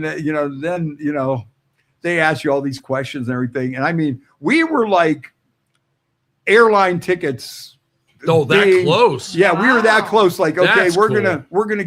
gonna get some airline tickets going on this, and but then they threw in this like crazy like kink at the end Uh-huh. that was like a deal breaker.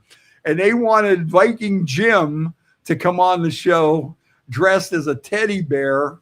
And after I say, listen, I can't do that. And then they were going Oh, to say, well, we got one more thing that you got to know. You could leave because I'm only attracted to people that are in That furry were- costumes Oh, that are furries. That are And you didn't do it? I did, but Oh, my my God. partner in crime on that, Crazy T, she had she had some kids and stuff, and she didn't Oh, Yeah, want you're to. like, I can't She do didn't. that. Yeah. Oh, She no, didn't want to but take she- it that far. Yeah, But she she could couldn't do do the it. beats, but she Yes, couldn't yeah, you couldn't do furry it. guy. Yeah, she can't Hey, take the furry. everybody has limits. Oh, Okay, everybody God. has That limits. was her Hey, limit.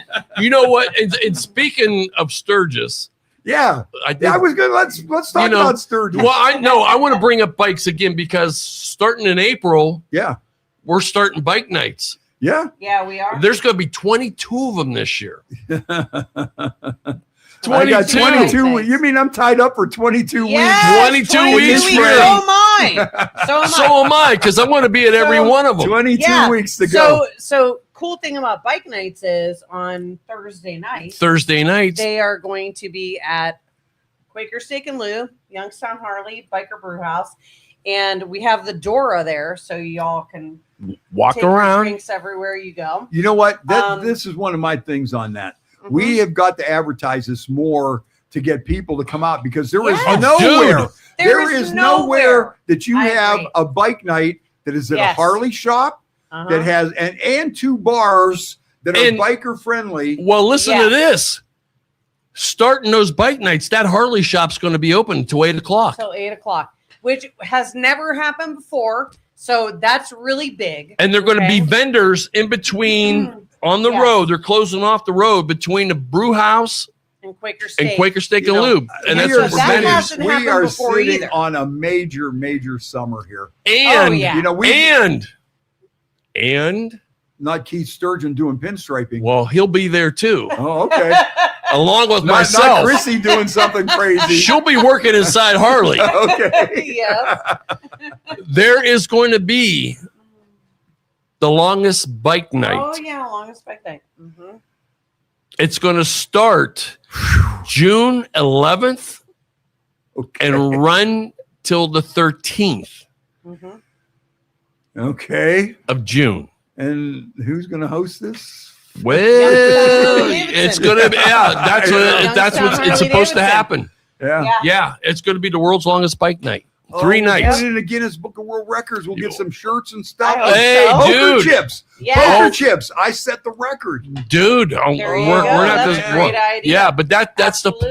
the idea. Instead of a rally, that's what's going to happen. Oh. Those 3 days in a row. Longest bike night. That'll be a lot of fun. Yeah. Yeah, I'm looking It forward will to be. this summer. Oh I my really God. am. I tell I you am what, so Freddie, we sick got to of it. ride. We got to ride, buddy. Yeah, We really yeah. do. Oh, we definitely do. I'm looking Go forward to Walmart you know, or something, you know.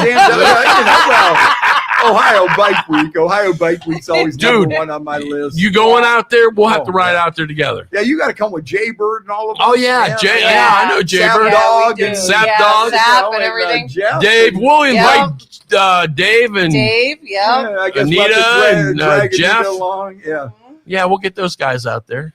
Yeah. Except this time we're not going to have Jeff in front of the pack because he has a tendency to drive right by the bars that you think. Oh, no, yeah, wow, we can't do that. No, that's not happening. And No. Dave too. They got to No. stay in the back. Exactly. People that I don't- agree. I non-drinkers- totally All right, agree. you guys- yeah, non-drinkers in the back. You heard that. Not gonna work.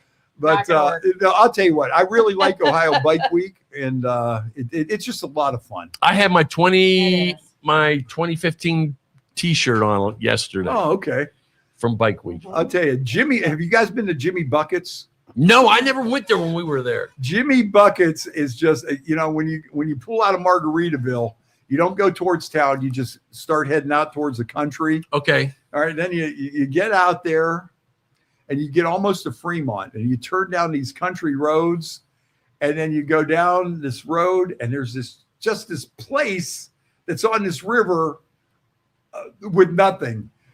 But when you get there at Jimmy Buckets, they got like a pirate ship Oh, and that's two cool. That's cool two as level shit. Yeah, we tiki gotta go bars and stuff like that. It is the coolest place. I going. was just talking about we it gotta yesterday. go. I said we Yeah. got to go this Rays year. at the Bay. Yeah, we gotta go there. Margaritaville. Even for today, just take a ride out. yeah, yeah. We'll definitely Yeah, do that, for man. sure. But we've been going there for years. That's Yeah. something. Of course, if you see online, people bitch about everything. Oh, Like, yeah. Oh, Yeah, when for I sure. don't do Dude. Yeah, who the fuck? I tell you Go what. do it. Yeah. You know what I I mean? was. Stay We home. were out for Sturgis for the very first time this past year, the 85th anniversary. People bitch about it. I tell you what. Oh, they do. We had a freaking ball. Yeah. We stayed in a tent. It was $500 for a week. Oh my- The very first night in the You guys- tent, we got the air mattress going on and everything's cool. We're actually sleeping. All of a sudden, the whole air mattress lifts up in the air. I mean, the And wind kicked slammed up. you down. I mean, it Boom! And I'm like, You should have one Oh. slamming the air mattress up and down. I don't know. it was air. Okay. Don't I think that happened before. That The happened. pogo stick was at home. And we're like, holy crap. I don't know where we're going to end up, where we're going to be Oh, tomorrow. No, what I said to him was, I said, I don't know if we're going to be in Kansas tomorrow. We're going to be in South Dakota. I don't know, but let's see where it goes. It was nuts. It was nuts. Crazy. There was 2 nights like that when we were there. And the lightning, it was Oh it was my gorgeous. It was I got to gorgeous. get It out to was. Sturgis before I get too old. Yes, I you still gotta got go out to little Sturgis. gas in the tank. my I'm, I'm telling you, Freddie, it is absolutely amazing. When we were out there, okay, we were visiting all kinds of different places and Yeah. whatever. All right, we go in this one shop, this very old lady, probably in her 80s, something like that. All right. And we're like, what's it like here when it's not bike week? And she's like, boring as fucking hell. And, it was so hilarious. We're like, are you And serious? I'm like- yeah. Excuse me? I just want to send out a message to Anita. Sorry, Anita. Wish you were here. Yeah, right. Oh, poor baby. Bye-bye. You know what? I'll tell you what was a fun concert this summer. Oh. Skinnerd. Oh, How good was man. Skinner? Oh, yeah. We had, I tell that you what, was one of the best concerts. that was we've so ever much been to. fun. That was a blast. You know what? And the thing is, some people complain about these bands now that don't have the original members. Well, you come know what? on. We're 50 years past Yeah. when this stuff Yes. came out. And they were older than I mean, us. Yes. I'm not. But Yes. Yeah, you guys. But are. shut up. Yeah, hey, we didn't need that. We didn't need you to add that in there. I'm sorry. Hey, if you're going to add something about Skinner, fine. Don't. If you're going to talk about our ages, then hey, you're done. So like I say, that Skinner show was so good. It was. We had so much fun. Oh, my like all us God. guys were there, and Yeah. Jay Bird and all Yep. our, That was the very But- first It was time I saw so much Skinner, fun. and I was never a huge fan of Yeah. Southern rock. Yeah. I like some songs, Right. Molly Hatchet, Skinner, stuff like that, Blackfoot and stuff like that. But that concert, my gosh, and when so they great. did that tribute at the end with Freebird, and they put that hat on a microphone stand and just let the video play. Yeah. That just touched me. Oh my It really God. did. It just grabbed me. Oh, it did. That's like some people, they bitch, they go, oh, that's nothing but a tribute band. But I think there's something legitimate about what they do. Oh, well, it's his brother. I agree. Yes. It's still legit. He's got a good voice. Yes. Oh, yes. yeah, he does. And Ricky Medlock, and I think I think that you get the feel from that band that, like, listen, we know we're not Skinner, but we're here to present this music in a respectable way that you walk out of this place that you had the same amount of fun that you had if it was really God. And I tell you Absolutely, what, absolutely. it was amazing. That was such a great concert.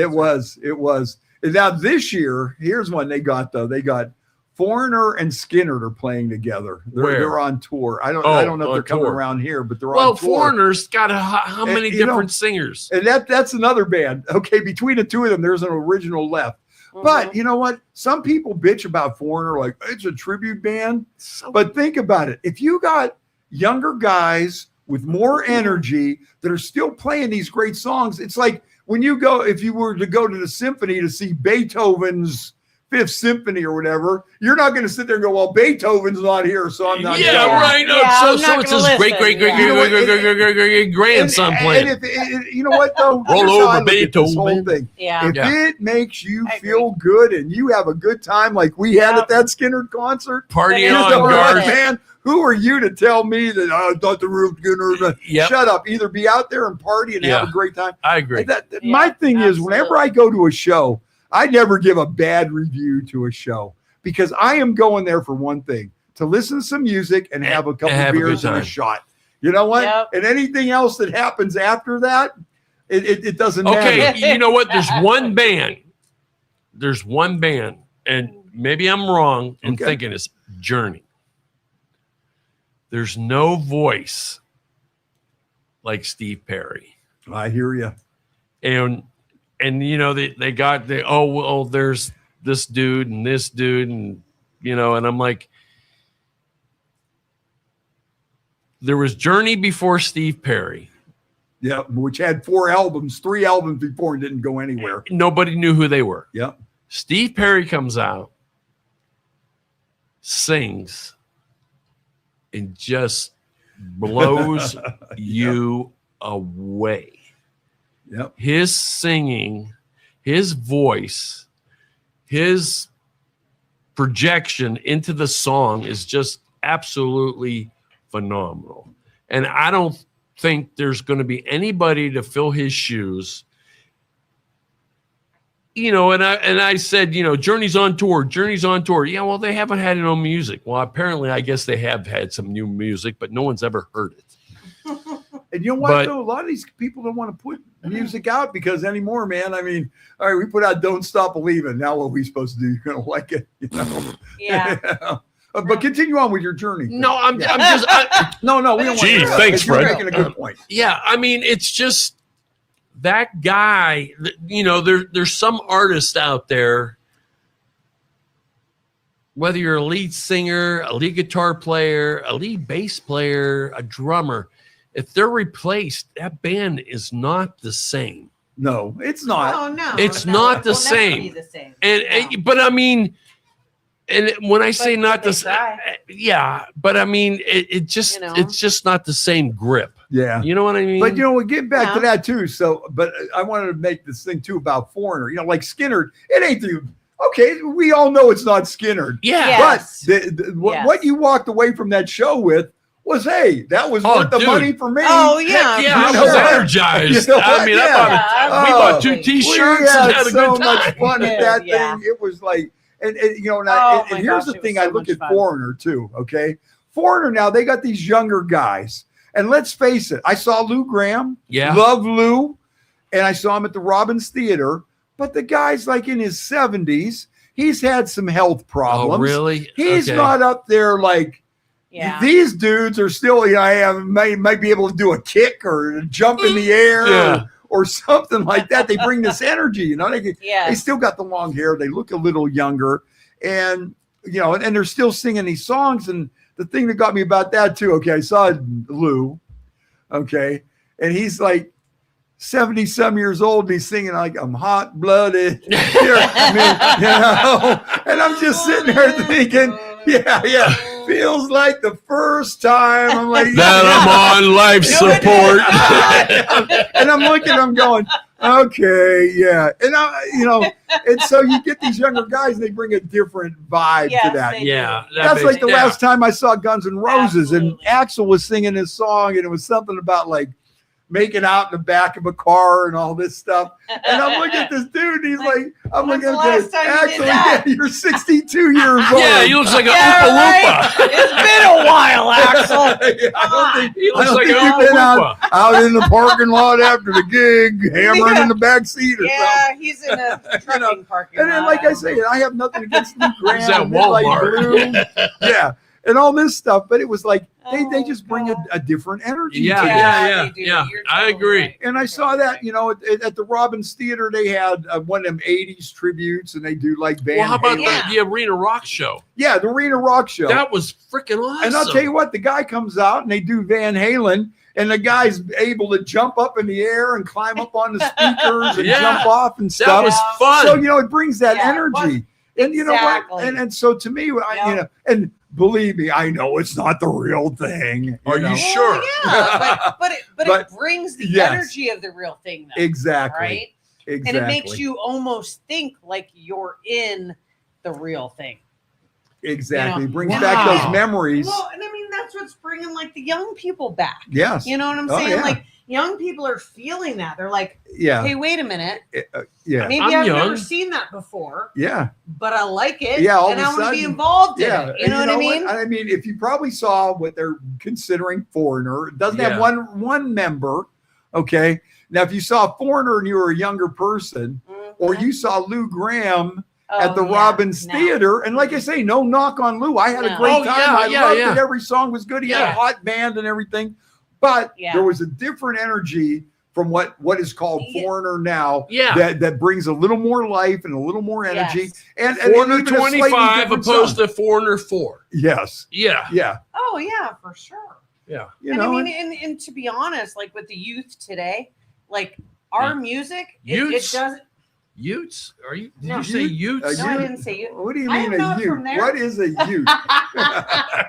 No, Let me no. call Vinny. Oh, God. Yeah, you know, and so that's why I never look at it that way, you know. And like I say, when I go out to some place, I'm going out on a night on the town to have some fun. Oh, dude. you know what I mean? Yeah. If You know the what? music's good, Yeah, I don't care who's singing. I don't care if Yeah. it's the Turtles. I don't care I if it's agree. Bruno Mars. I don't care what. If I walk into place and the place is jamming and everybody's having a good time and a good vibe going, I'm diving I'm in. there. I agree, You know, Freddie. It could be a country band. It could be this guy. It could be Kid Rock. It could be Bruce Springsteen. It could be Ted Nugent. It could be, you know, anyways, it's just like, you know, Pink. but you know, it's just like, you know, it's the vibe and having a good time. I'm going out when I leave the house on Friday night. I'm going out to have a good time. Yes, you know. Well, you didn't come out Absolutely. last Friday to have a good time. I know. What happened last Friday? Oh, that was the nudist Well- club orgy night. you Oh. know? Oh, yeah. Yeah. Well, so I we guess have- I'll let you. I'll let you slide that I was time. gonna say, we have an orgy night every Friday. Yeah, you Last know. Friday. Last Fight the Friday of the brew house. week. Yeah, last Yeah. Friday of the week. You should know that. You Yeah. got to schedule these a little bit better. No. It's the same Friday every month. You don't have Last that. one. You don't have Well, that if written we down in your advertise it as book. an orgy, more people will come. Oh, I bet. So At least Thursday. half of them. Yeah, so to Uh-huh. speak. At least Yeah. half of them. That's what we need to start doing, baby. Oh boy. Yeah. It's a pain orgy. Nothing, Isn't I was it? gonna say nothing against false advertising. Yeah, no. Or falsies. That's called a gimmick. And there's nothing wrong with having a Yeah, gimmick exactly. to get people We to come gotta have out. a gimmick, Freddie, you know. So yeah, we're all up on that. Oh my goodness. That is fun. Where's Yeah. this going? So Yeah. we ready to have a fun summer? I've been Hell ready yes, since we last are. summer. You know, I got so much stuff booked already and everything, and like Actually, this week, when I get out to the Fish and Field show, Yeah. and then Wish You Were Here, the Pink Floyd tribute is this, Joe's getting his coat. I think think Joe, ready to go home. I think all you gotta do is say, "Hey, get the hell out of here." When our producer brings We his are in coat your back, house. we can see his car from here, and he already used the remote starter to get out of here. Yeah, he's ready to go. I think they're trying to tell us something. Hey, I man. gotta be at work at 6, pal. I got to be at work at about 2. Oh, I'm shooting for 2. he's even later than me. PM. Yeah, of course. Yeah, it ain't 2 a.m. I go to bed at 2, 3. Right? Well, hey, Here's I'll what- tell you what. Wow, this is for the studio. I'm going to have this. Stay Oh my here. goodness. Okay. Joe. Even though Joe is kicking us out, you're Even still though going Joe to, you know is what? kicking Make him us feel out. We're really guilty. gonna give Joe painting Make after him- he's kicking us make out. him- Joe feel gave me the guilty. key to Oh, the Joe. executive restroom. Oh, so that's all it takes to get a Keith Sturgeon exclusive? Hey, I didn't even I guess flush. so. I didn't even flush. So I want you to hang that in here. Make sure you promote the living daylights out of me. Oh yeah. Got it signed and everything. Yeah. Very cool. So hang that up in your hang that Yeah, up very in the cool, studio. Keith. Now get I the think hell you out. should I go want to go actually home. right over this monitor. Yeah. Get the hell out. Yeah. Get the hell out of here, Keith. Bye, bitch. I was just waiting for you to do that. Tonight's show is it's Brought to you by Fireball. Fireball, the new blazing apple, and we were blazing tonight. Joe, you got to Yes, come we did, over and Joe. hang out with us sometime. Hey, also, I got to remind you, don't forget Fish and Field Report, the big hunting and fishing super show and sale this weekend. I'll be out there Friday, Saturday, Sunday, get some great deals, learn a few things, and that's what we're going to do. Keith Sturgeon, Chrissy, thanks for stopping by, Skaters artist Graphics. extraordinaire. Yo, thank you. And it was great hanging out with you, and what a great conversation. And Oh, just, man, you know sharing what? some memories about rock and roll and everything. That's what we You try need to some do. space fillers? Give us a call. Oh, there Hey, you go. also, before I forget, Yeah. check me out. He's already trying to cut you off. Go ahead. Check us out.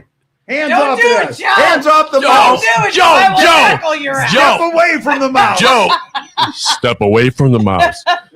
You don't want me to tackle you. Check out skeetersgraphics.com There you go. on the internet or Keith Sturgeon on Facebook. And I would appreciate it if you do so. We probably should have said that like an hour Yeah, and a half ago. yeah, Yeah, an hour ago, but I We just chased everybody away. Well, you know what? I just remembered what it Right? was. Yeah, everybody's gone now.